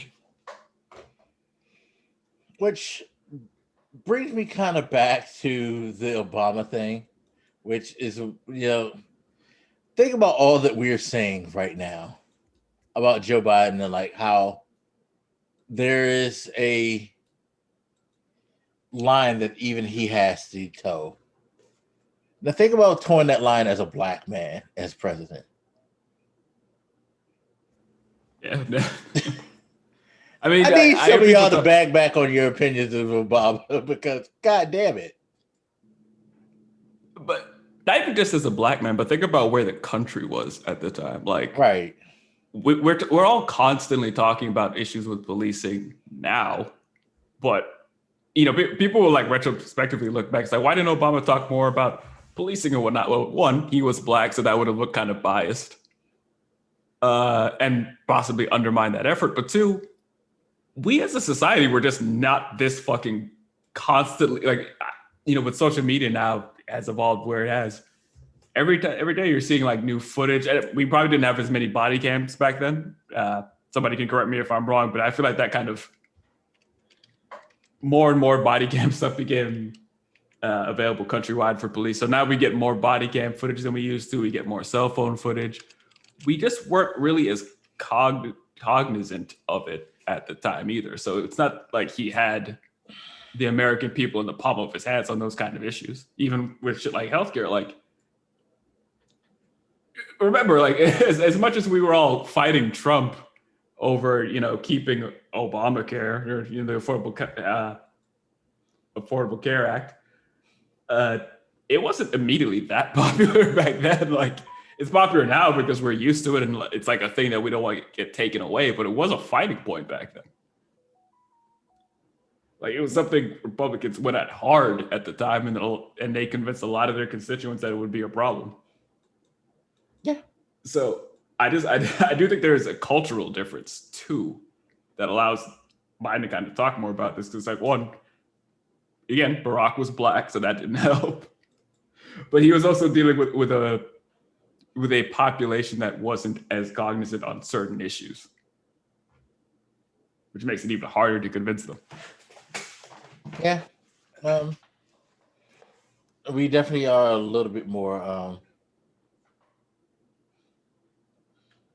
advanced than we were, which is we dealt with 4 years of Trump, which I think made it so many issues so much more noticeable than they were before, because through the prism of Trump, everything is clearly a fucking problem. So I don't know, like maybe Obama could have been a bit more successful if he had followed Trump instead of the other way around. I don't know about that. I think people should ease up on him too, because it's like, I don't know, some of y'all motherfuckers are not as passionate about some of these issues back then. Yeah, I don't know about that. We all need to fucking have the Trump, because I would not want to see a left extremism in that same vein that we see the right extremism right now. So no. Certainly I don't. But true, I guess if Trump had come first, I'm saying like we would have gotten Obama after, but it could be the case we just got a left Trump as a backlash instead. So maybe that's not. Maybe I shouldn't toy with the timeline when I clearly don't understand the implications of doing so. Yeah, nah. Yeah, it's a speech. It's a nice speech. I think the fact that he's constantly out there talking about these initiatives he wants to do is really good because, again, they're super popular and he's making his administration's, current moment be about not signaling, but like actual concrete ideas that you can discuss, and most of which are fairly transformative and interesting and shit people want. So,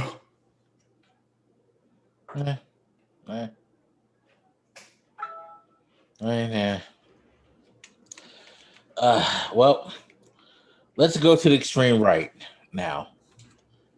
You also watched the Tim Scott rebuttal speech. Of course, for those who don't know, anytime the president does State of the Union, there's always a response by the opposing party. And Tim Scott was given the spotlight as the only Black GOP senator in existence currently to give that speech. What did Mr. Tim? I'm not going to say the nickname that the internet is giving him because y'all are fucked up. But what does Mr. Tim have to say? Well, first, I'd like to thank Senator Tim for having a relatively short speech. I think it was like 12 minutes or something. Compared, because like I watched it like right after the Biden thing, and the Biden thing was like an hour or so. So I was like, all right, at least it's not too long a series of bullshit. The fact that he is the only Black dude and he's the one being put up there, I think it says a lot about the Republican Party right now. First of all, they feel the need to have him here as some sort of virtue signaling of their own that, see, we have Black people too. We're not racist. Not to say that a Black person cannot speak on behalf of the Republican Party. I've always said if the Republican Party weren't a bunch of assholes, they would be more racially diverse, but they're constantly chasing away minorities. Again, Pepsi smoke time. Black people are some of the most conservative people in the country. Let's be honest. Think about your values. Think about some of your values, people.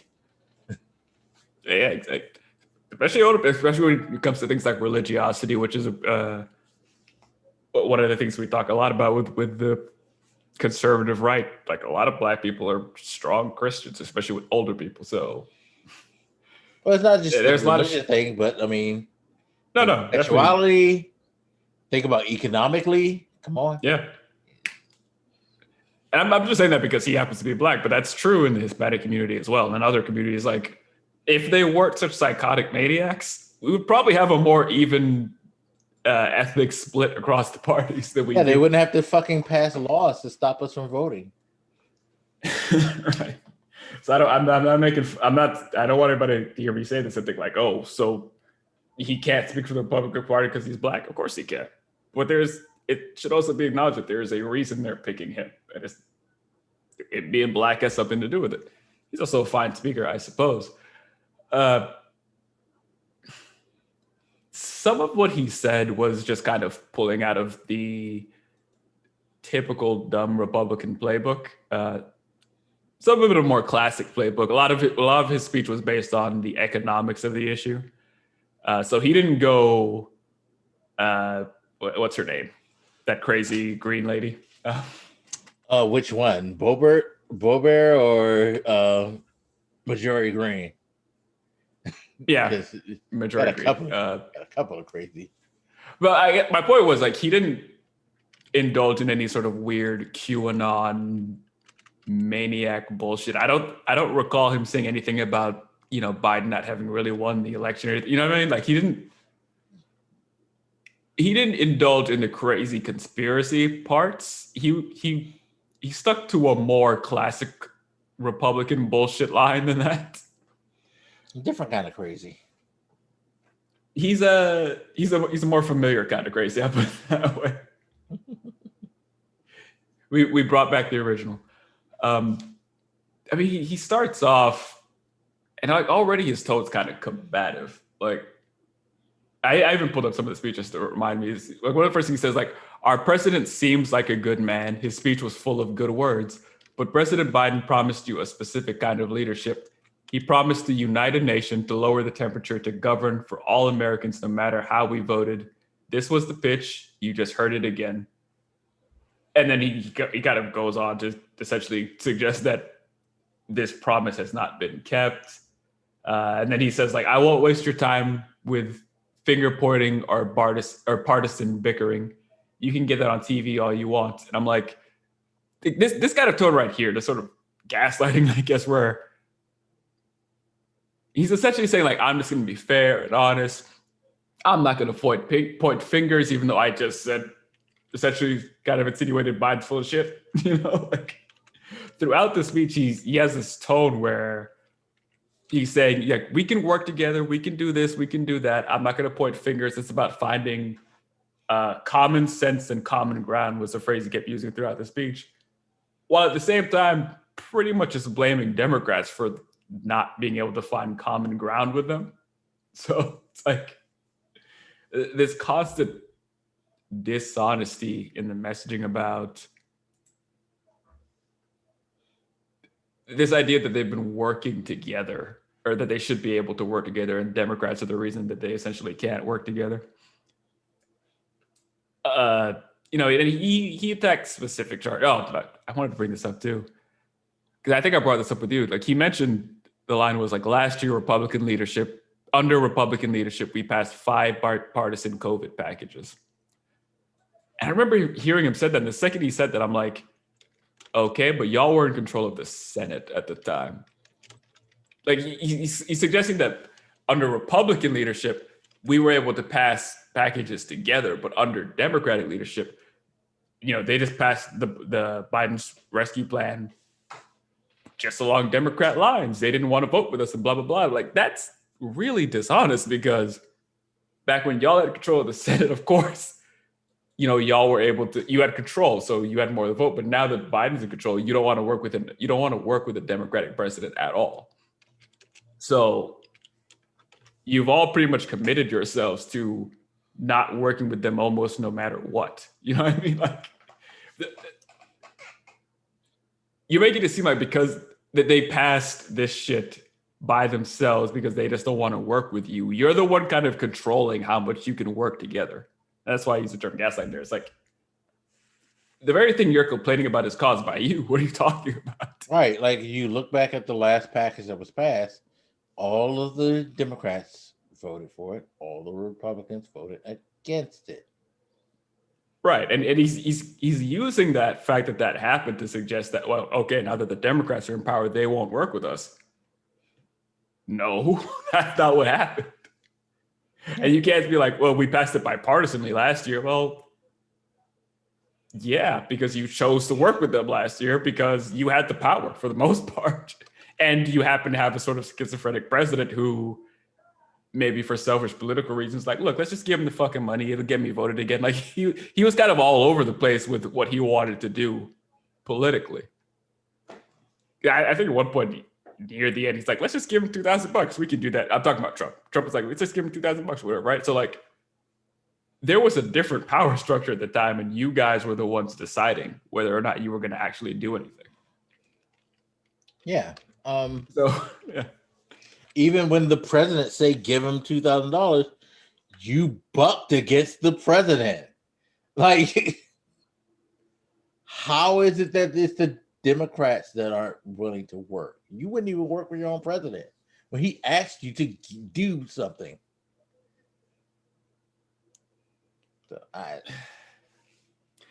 like I said, some of it was based on the idea that, oh, they're spending too much. I thought some of it was, a lot was probably super dishonest, because to me it seemed like, oh, for one, let's not forget that it was under Trump that we got that huge fucking tax cut for rich people that people didn't seem to buck at the time.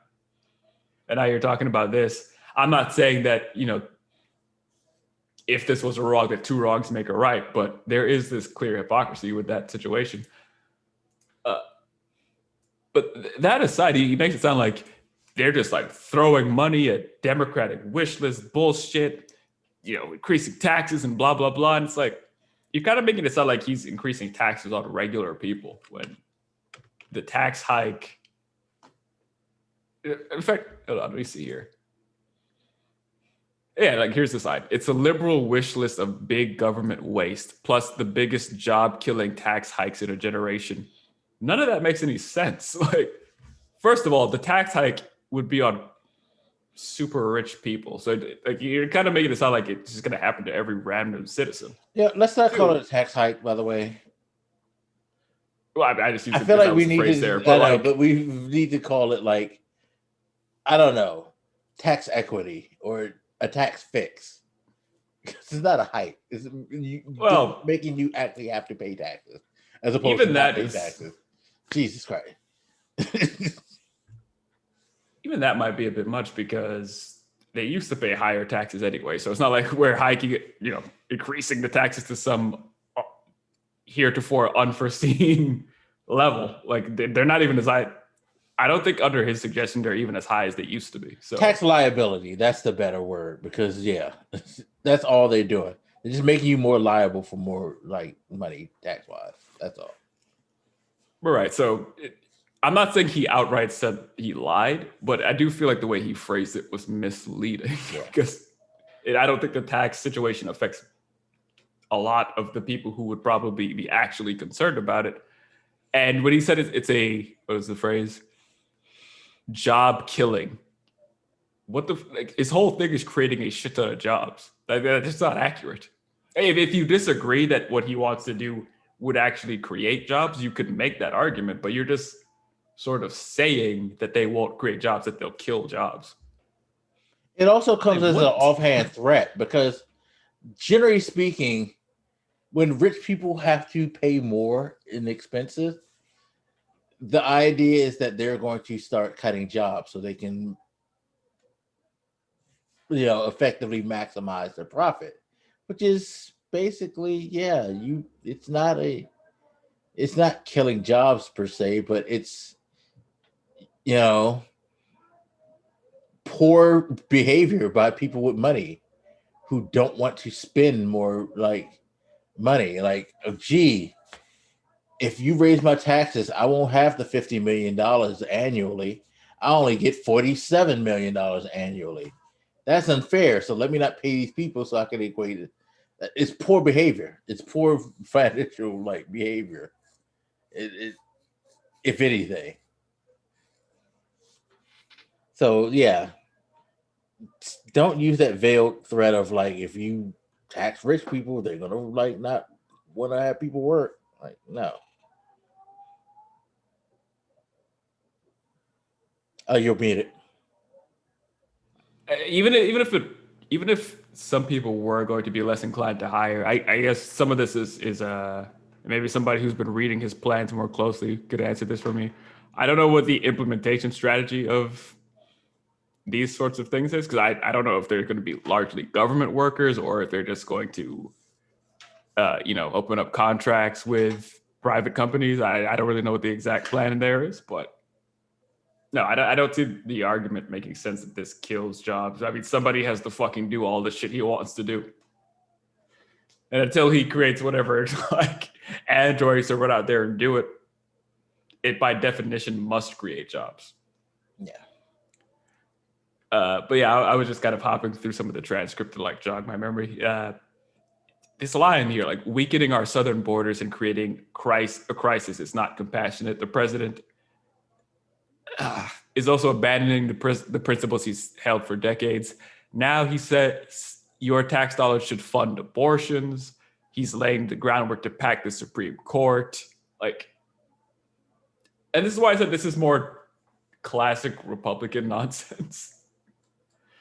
He's trying to fund the abortions. He's doing shit on the border. He's trying to pack the Supreme Court. That last shit isn't even true. He hasn't really expressed any opinions on changing the makeup of the Supreme Court. I think he was fine having whatever group that was look into it, but he's not personally unless I'm wrong, I don't remember him saying anything about changing the size of the Supreme Court or anything like that. So some of these are just kind of lies. All or at least just misleading. I'll say that much. It's I could go on and on, but it's the same kind of just nonsense over and over. I think the thing that got a lot of people's attention probably was what was his comment?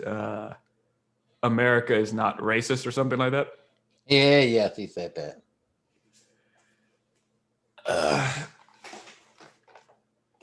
Okay, so you know what's very funny about that? And I got reminded about this on the podcast. I totally forgot that when he first got into office, he was the guy who complained because he had been stopped 7 times by Capitol Police due to racial profiling. They didn't think he belonged on the ground, so they pulled him over randomly. And he had complained about like how the racism was just too much and all of that. Several times he's actually given, I think, talks where he discussed like, this shit needs to stop. Black people should be treated this way, blah, blah, blah. And so it's so weird contrast to hear him now, 2021, talking about, racism doesn't exist. Like, how much was the check they gave you to say that? Seriously. Well, he did mention the same thing here, too. Being an African American, the kind of issues he faced, being pulled over, and blah blah blah.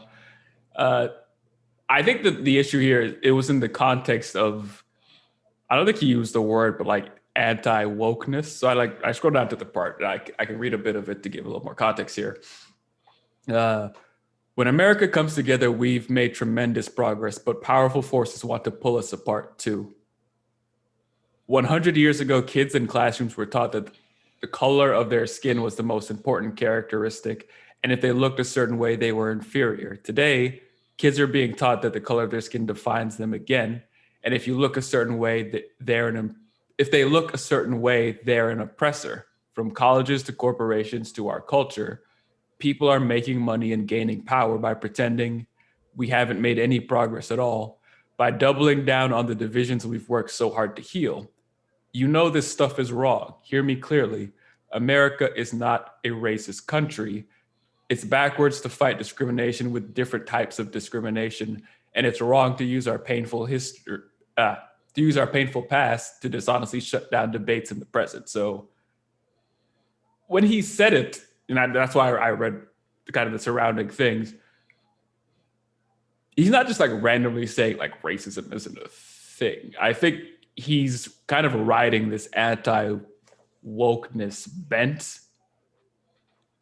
So he's kind of responding to this idea that, we're all like hyper-focused on race and blah, blah, blah. And everybody's making everybody else feel like they're racist. And it's like, I think that's why this came up that way, because the right in particular is super focused on, this sort of thing. That's why there was like, look what they did to Dr. Seuss. They're calling him a fucking racist.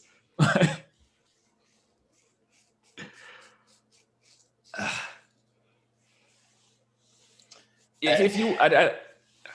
think, what's his name? Van Jones? Whatever that dude's name is. God, that motherfucker here.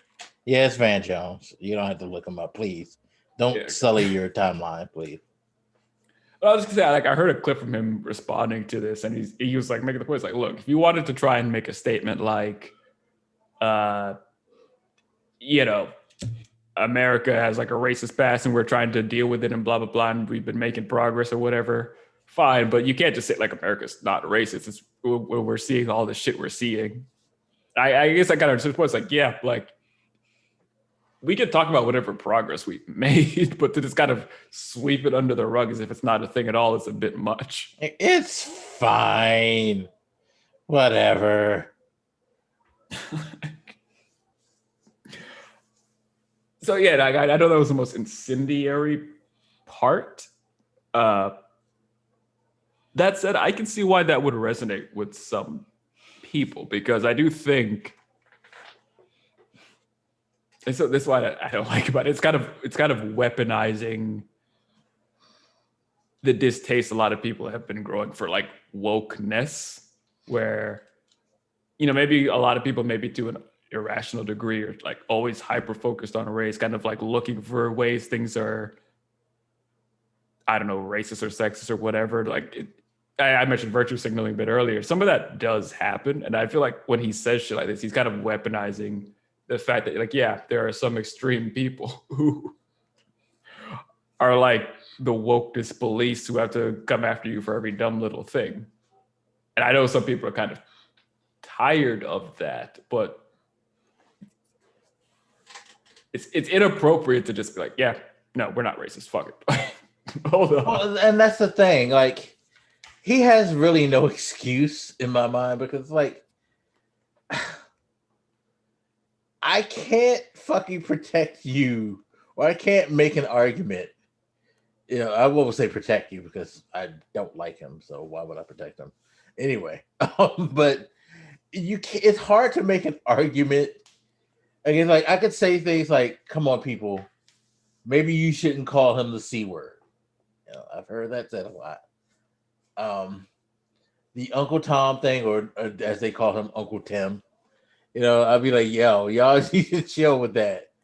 But I'd be lying if I would say that I don't understand the response. Because to be an African American in the United States and to say this is not a racist country, like, even if you misspoke and you meant like racism isn't as prevalent as it was, whatever, such and such a year. To the statement in itself, this isn't a racist country, it's just not going to hit right. I'm sorry. Like, especially since we've just got through watching a racist cop get convicted of murdering a man by kneeling on his neck for 9 minutes and not responding when the guy begged for his life. When we've seen some of the recent shootings that have happened over the past like few weeks, not year or anything, but the past few weeks, to see the beatings of Asian people because people like bought into that fucking kung flu shit that Trump touted. Like, bruh, what were you thinking, or why weren't you thinking when you made that statement? Like, it.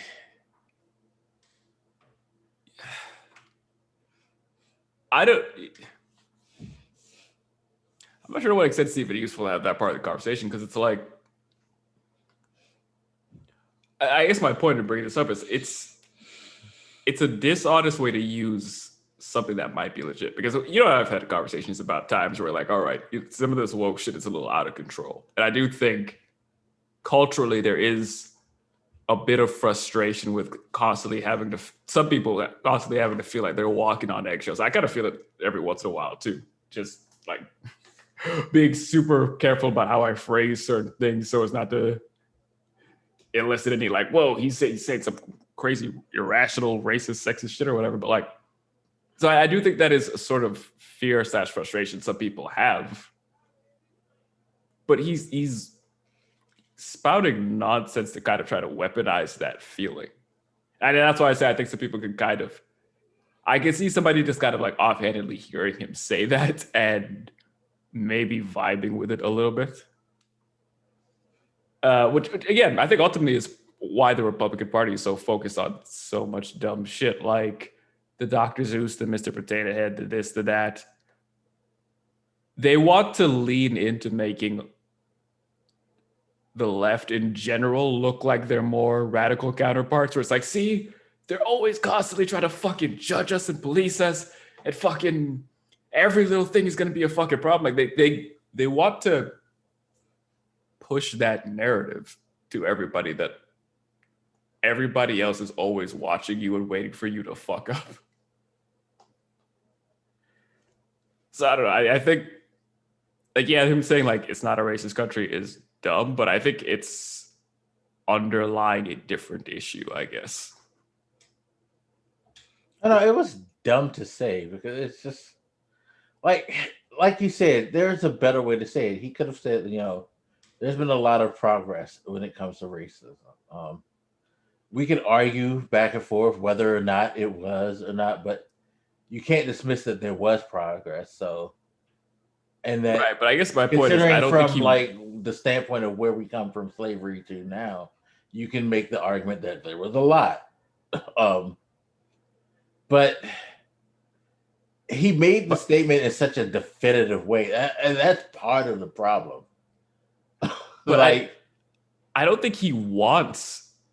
But I guess that's my point. Like, I don't think he really wants to make an actual statement about the progress of racism. He just got. That's why I bring up this like wokeness thing. He wants to make the left look like they're irrationally obsessed with making everybody else look racist. He doesn't want to have an actual conversation. see, this goes back to itself. an argument that I make all the time about people when it's like, say what the fuck did you actually mean then, and don't say dumb shit. Because that statement, you can't twist it and be like, what I meant to say was, it's kind of hard to back into that, like, kind of like discussion. You know what I mean? Like, again, he said it in such a definitive and clear manner. And you can't fucking, like, misinterpret what he said in any other way. Like, I'm sorry, I can't find the hidden meaning. Like in that statement. It's a dumb game because again, I think his whole purpose is to make the left look bad, right? Yeah, so he's I not think going that to was the speak purpose blatantly. of that. Like, I think that was the purpose of the speech. I just think Right, like so- whoever wrote that shit, like it's funny because I saw a bunch of people say Stephen Miller must have wrote that speech, and I could see that. Because it's just not a. I actually saw a clip when he said it. I'm highly disappointed in him in a way. In this way, I'm disappointed in him in general because fuck you doing in the Republican Party anyway, dude. So you're already a disappointment as far as I'm concerned. But anyway, but it's very disappointing because why did his facial expression change? Like, how could you say that with a straight face as a minority in this country? Like, seriously, like, haven't you ever had to say some shit, like, or like talk about some shit at work, like, and maybe your boss said that you had to say this, you know, in front of people, and you could physically notice like your face curling into an expression that's just like, sure, what? Like, I don't really believe this, but I'm gonna say it anyway. And you probably not gonna believe me because you can look at my face and see like I don't believe this bullshit. Like, he didn't give that expression. It's like, yo, you. God forbid, but if I was a Republican and somebody asked me to say that shit, I would look at you and be like, no, the fuck is wrong with you? That would imply that you disagreed with it, right? Like, I And think he that's the shares thing the that- goal. And that's the thing. It's like, and that's why he's getting the heat, because it's like, so are you saying that you truly believe this? And that's why, like, I can understand why he's getting the heat. Like, I don't necessarily want to say it. Like, I ain't gonna lie, part of me wants to scream the C word at him for saying that shit. But yeah, I don't like to do that. I don't, I feel like it's a form of black checking. And I know I know there is such a thing as people who you can consider, but I just feel like I don't know. I'm trying to be nice, I guess is what I'm trying to say. Even though like my evil heart is telling me not to be. I mean, you definitely don't need to. I guess I don't feel the need to shit on it because he's black, because it's something a lot of people are doing. And again, like I said, I do think it'll it's not that I resonate. necessarily need to shit on it because he's just because he's black. He's a fucking idiot. No, my point is a lot of people are doing that. It as well. I'm like, God damn it. Okay, I get that you're stupid, but come on, bro. It's and no, for the record, I am not on like you no longer black and all that shit that I've heard some people like. Shut up, y'all. Come on. Right, I think I was more responding to them. Like, come on, y'all. Like he may not, whether he thinks he is or not, he is, and like, yeah, no, that's just y'all stop with that. Like, call him all types of names, which he deserves, but come on, y'all.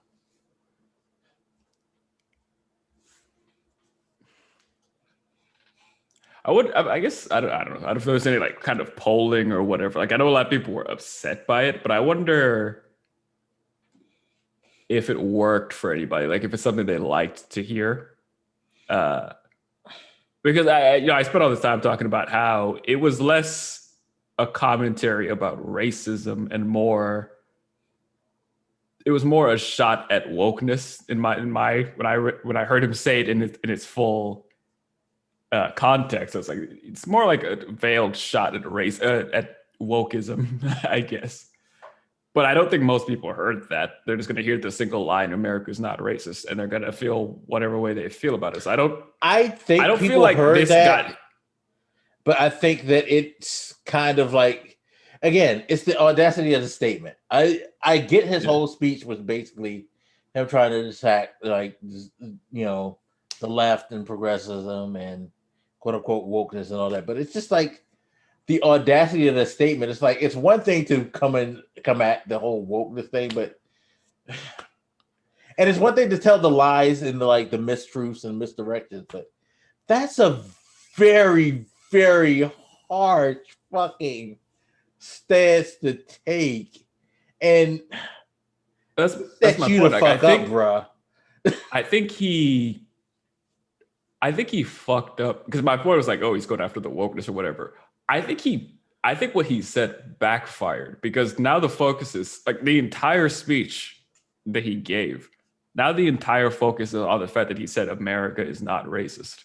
And even that does not have the context, or like, I don't think most people understood why he even said it. So it's like, you kind of wasted your time for 12 minutes talking about this entire fucking thing, when to be honest. To be fair though, to him, he wasted his time anyway by saying the bullshit that he was saying. But I get your point. Yeah, like it's all been boiled down to this one comment now. Right. Where we could be fucking like basically giving him the business for all of the dumb shit that he said. This one thing is the standout that like makes you not think about all the other dumb shit that he said. I understand. Right.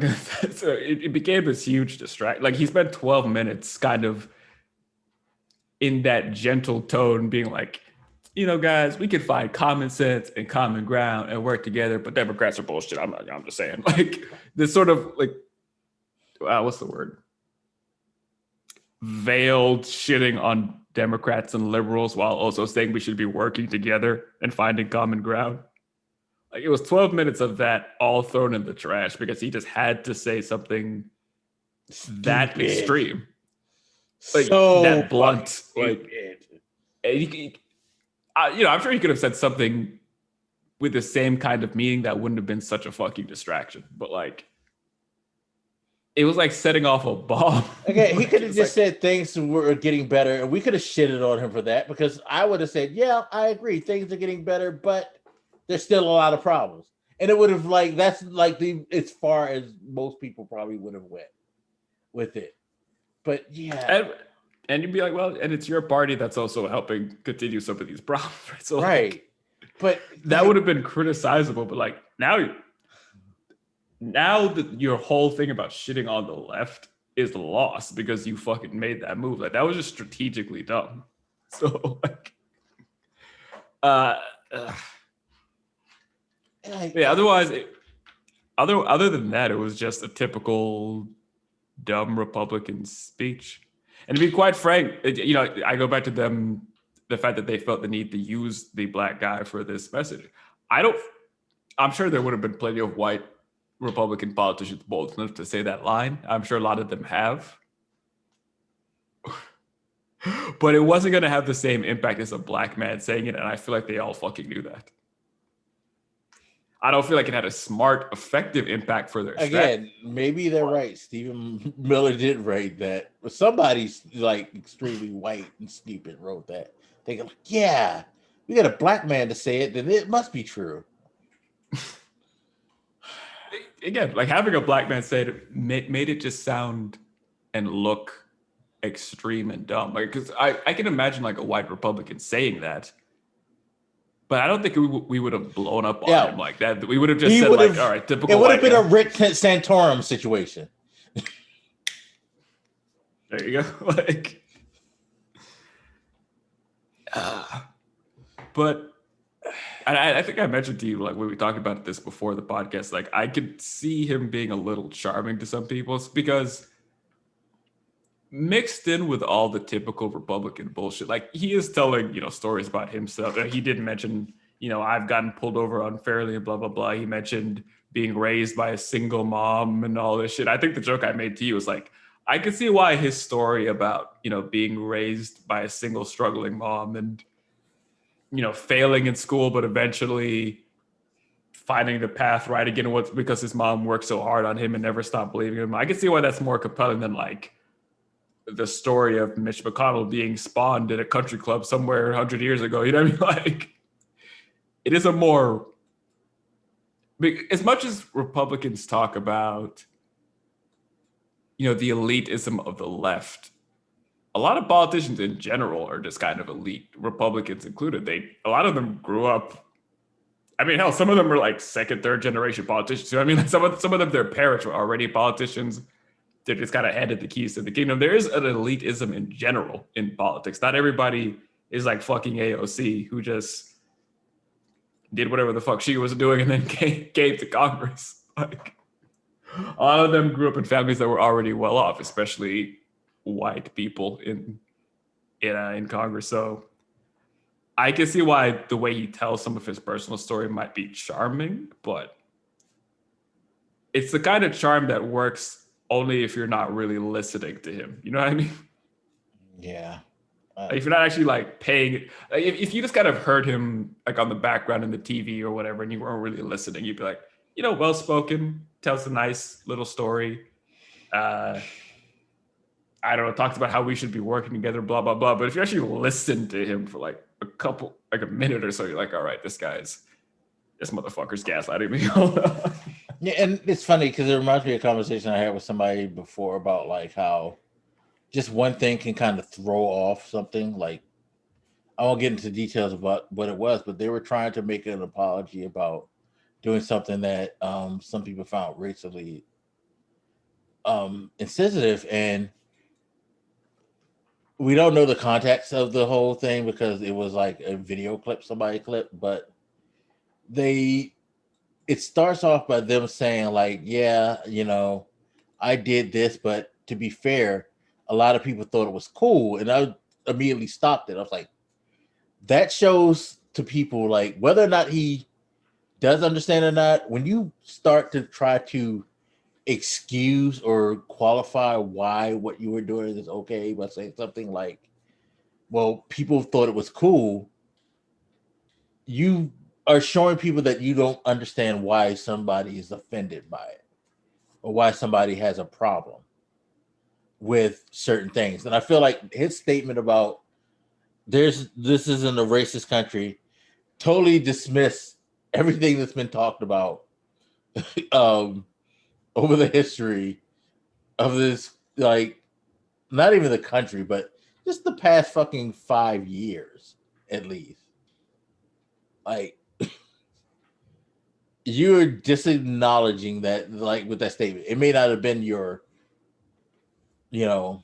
purpose or what you were trying to do, but you got to be careful at how you frame things and how you say it. And clearly, again, his speechwriter, they didn't take that moment to think before they spoke. True enough. I guess because even if assuming I'm correct about what his intent was, I find the intent insidious too. So it's like it's part of the reason I just have no sympathies. It's like, to me, it's not like you made a misstatement and were trying to say something reasonable. I think you were trying to manipulate us anyway. Yeah. So that's part of why it kind of bugs me. It's like everybody else is kind of focused on like, it was just a dumb thing. He's just not acknowledging racism. Yeah, that's wrong. But like what he was trying to do is not right either. So yeah, it was a total clusterfuck, definitely. Like, so I guess good on you, Timmy. I've heard, I don't know if they were just doing this because this is how people in the news are, but like before he gave that speech, because I was aware that he was going to do that following Biden's address. People were like, he might be a fucking 2024 candidate. And I'm like, Jesus Christ. Well, to put that to bed, he has run. Did he run? No, it wasn't him. It was the other guy. God, I forgot. But yeah, to put that to bed, no. He couldn't beat himself like in a jerk off contest, okay?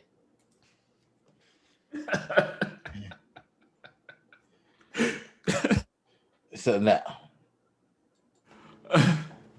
Well, part of the reason I rolled my eyes at the comment, it's like, maybe I'm wrong, but I don't know that we've really figured out which way the Republican Party wants to go, because they're just kind of embracing more and more of like the Marjorie Taylor Greens and that kind of conspiracy madness. Because I looked at this speech by Tim and I'm like, yeah, a lot of this is more old school Republican nonsense, but does your party want old school Republican nonsense anymore? Like, I think you sent me something earlier talking about how what's that man's name? He was booed recently. Oh yeah, Mitt Romney.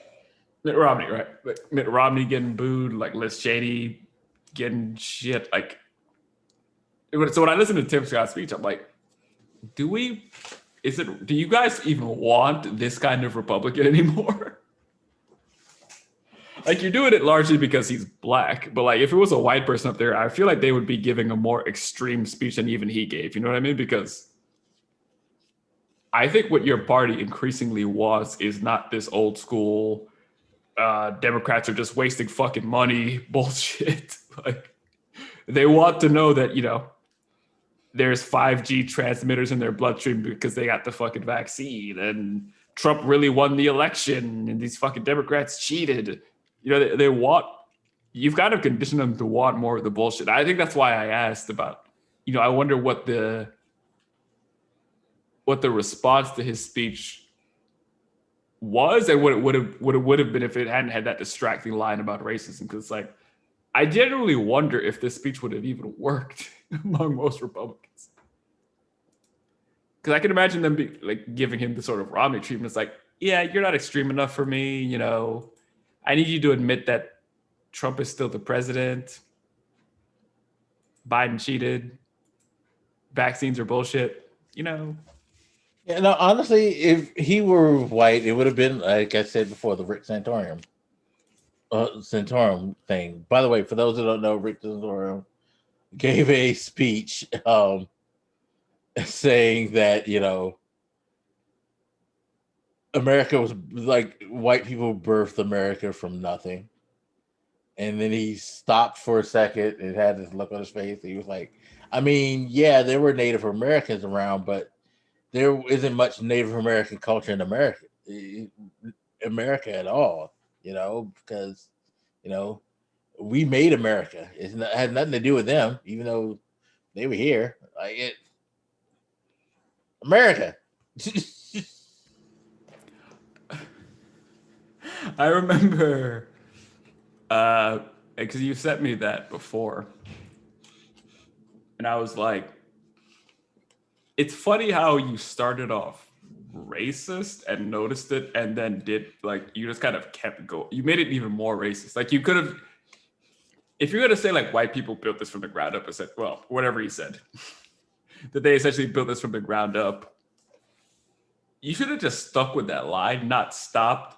Notice that you fucked up with the Native Americans and then include them in a more directly racist issue. Right, because he didn't even include them. It was like, we built this. Yeah, y'all were here, but y'all don't count. Okay. Wow. All right. Why you stopped just to make that fucking remark? Are you serious? So dumb. Like, oh my God. These are people who get voted into office, by the way. Good Lord. The Tim Scotts and the Rick Santorums get fucking voted into office somehow. Jesus Christ.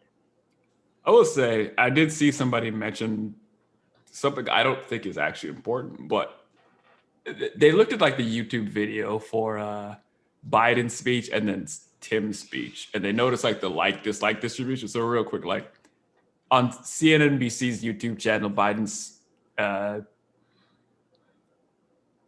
why do they call this the State of the Union? Whatever. I can't fucking deal with it. It's just the way that they've always called it. It's the State of the Union, okay? I'm gonna leave it alone because I think it's just there is arguments about what that shit is called, and to me, I'm like, this is fucking dumb. This is a dumb conversation. So I'm gonna leave that alone. Yeah, anyway, we'll discuss that offline. That video, about an hour long, has 5.3K likes and 13K dislikes. So over twice as many dislikes. And then if you look at Tim Scott's under the same YouTube channel, 14 minutes, I should say, it's got 6.6K likes, 1.3K dislikes. So it's like, I don't know, 5 times as many likes.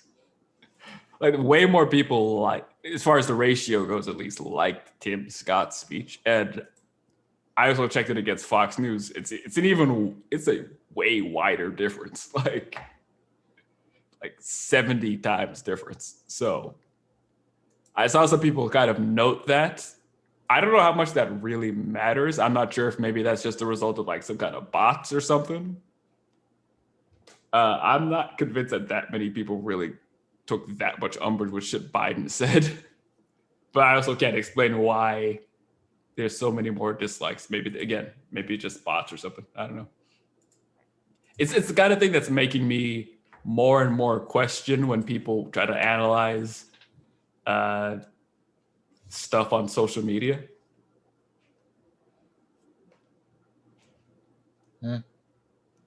It could be just trolls come out and be like, fuck Biden. I don't know. Maybe they're more animated to do that. It's trolls. Because I guarantee you, the majority of the people who watch that shit did not dislike it. Like, you're not going to watch him. Like, the people who disliked it at that volume, they didn't watch. They just knew, oh, boo, it's Biden. Let's click this. It's kind of like how, Call of Duty had to disable their likes and dislikes because people would just hate disliking their shit. It's that type of shit. People will hate. Right. People like to hate shit. So yeah, I just bring it up real quick at the end to say, because I see the same kind of thing on Twitter. Like sometimes I think people are assuming that the social media shit is a more accurate description of reality than it is, and not really taking into account, certain actors on the internet trying to manipulate systems, let's say. Yeah. Which, by the way, if you dislike that speech, it don't really matter because it came on TV. So people who wanted to watch it watched it. Like, yeah. Fun fact, people, disliking the shit out of a video on YouTube does nothing but benefit it, because you have to spend the time to sit there and dislike it, and you probably spent a good 10 seconds there, especially most of you guys who probably disliked it. You probably had to leave a comment too, so you just gave CNN ad revenue. So congratulations for helping them pay their bills. Like, geez.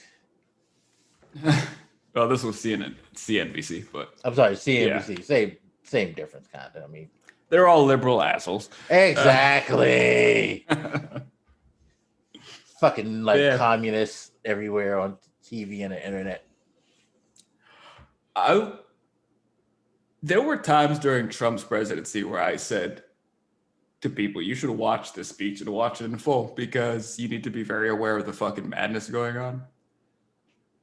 I thought Biden's speech was fine, but I don't feel like compelled to tell people you should watch it. And maybe that's just because I've gotten so used to like a level of madness. That, like, Hey, I didn't watch. Part of me did watch because I'm just like, I'm over this shit. But and that was like I think it's. I think earlier when I mentioned it, I'm like, rather than watching this speech per se, you could probably just like go online and look up his specific agenda points. So, you know, you can revisit what the rescue plan did. You can look at the plans for infrastructure and the family plan shit. I think just like looking at the highlights of those is a better use of your time than like listening to this speech per se, because a lot of it's focused on this. How should I put this? A lot of it is focused on shit that he actually wants to do. And he's already kind of told us a lot what he wants to do. So some of it's kind of redundant anyway. Some of it's much easier to digest. It's just like as a bulleted list somewhere. If you want to take a quick minute to see, you know, two ladies behind the president, that's dope, I guess. But yeah, I don't know. It's kind of the benefit of having a president, an administration rather, because they're always sending out Jen Psaki, I think her name is. You know, they're always sending her out like all the time to fucking actually communicate with the public. So like a lot of the shit he talks about, I kind of already secretary? Know. Yeah. Yeah, Psaki. Yeah. Who is awesome, by the way. I think that was one of the best picks ever for press secretary. Seriously. But like, you know, like she's always out there, you know what I mean? So it's like, I don't want people to get the impression that say like, you don't have to bother to watch the speech to mean the speech is bad or anything. It's just like, they're always communicating with us. So you kind of just know what the fuck he's saying anyway, if you've been listening to him at all, you know what I mean? Like most of it is not new. Even if it was somehow new, you're going to be hearing about it again and again soon, right? So like, yeah, you could just look up his, their agenda plans and just look at that bulleted list and be like, yeah, I got it. You want to be a hippie asshole and give people money. All right. What the fuck is wrong with him trying to help people? Disgusting. Disgusting, man. All right. I said we we're going to try to be short and we're still like not short, but it's fine. Because, you know, lots to talk about in this world. But there's not a lot of stupid shit to talk about. Well, we did talk about a lot of stupid shit, but not like it used to be, y'all. So remember, we're in a better place. It's kind of like what Tim Scott may have meant to say. Like, you know, yeah, things aren't perfect, but they're better. That's what you should have said, Tim. God damn it. Of course, he didn't mean that either, so. Yeah, I know. God damn it, Uncle Tim. You should have meant something realistic and then said it. See, it would have been more effective if he would have held a Pepsi in his hand. Then he would have been fine. He should have came out in a, you know, I was going to say he should have came out in a Captain America suit. Yeah, yep, he should have. But he's not that smart. So we're not racist. They let me be Captain America. And that is why he will never be president. Yeah. Just stop trying to like elevate this guy. Like, wow, he's very, very president. Before you go, really quick, I'm gonna need y'all to stop calling people presidential because they can string together words in an intelligent manner, even if they're not intelligently. At the end of the day, it's not an intelligent thing to say. You know, like, come on. The bar dropped. The bar.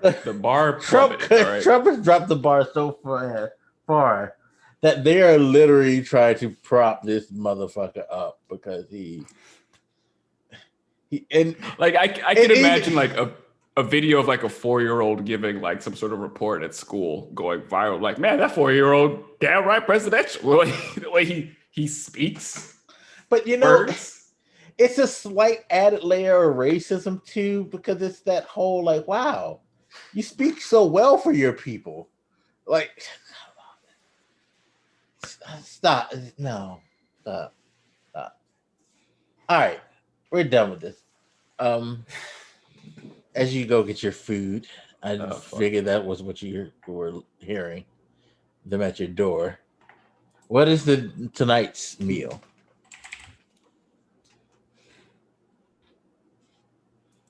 Can you hear me? Hello? Yeah, I hear you. Oh, okay.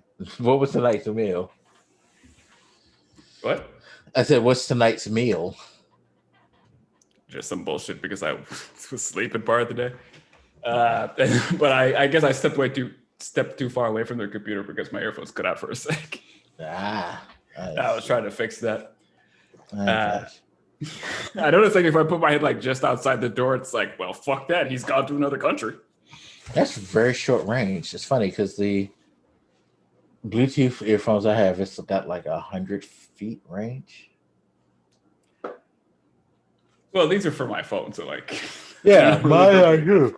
Cool, but it's 100-foot range, no matter what I connect. I think it's the obstruction because I feel like I don't know if it's like the door is stick, but I often know it's like if I stick my head like by the door or by like particular object, it's like nope.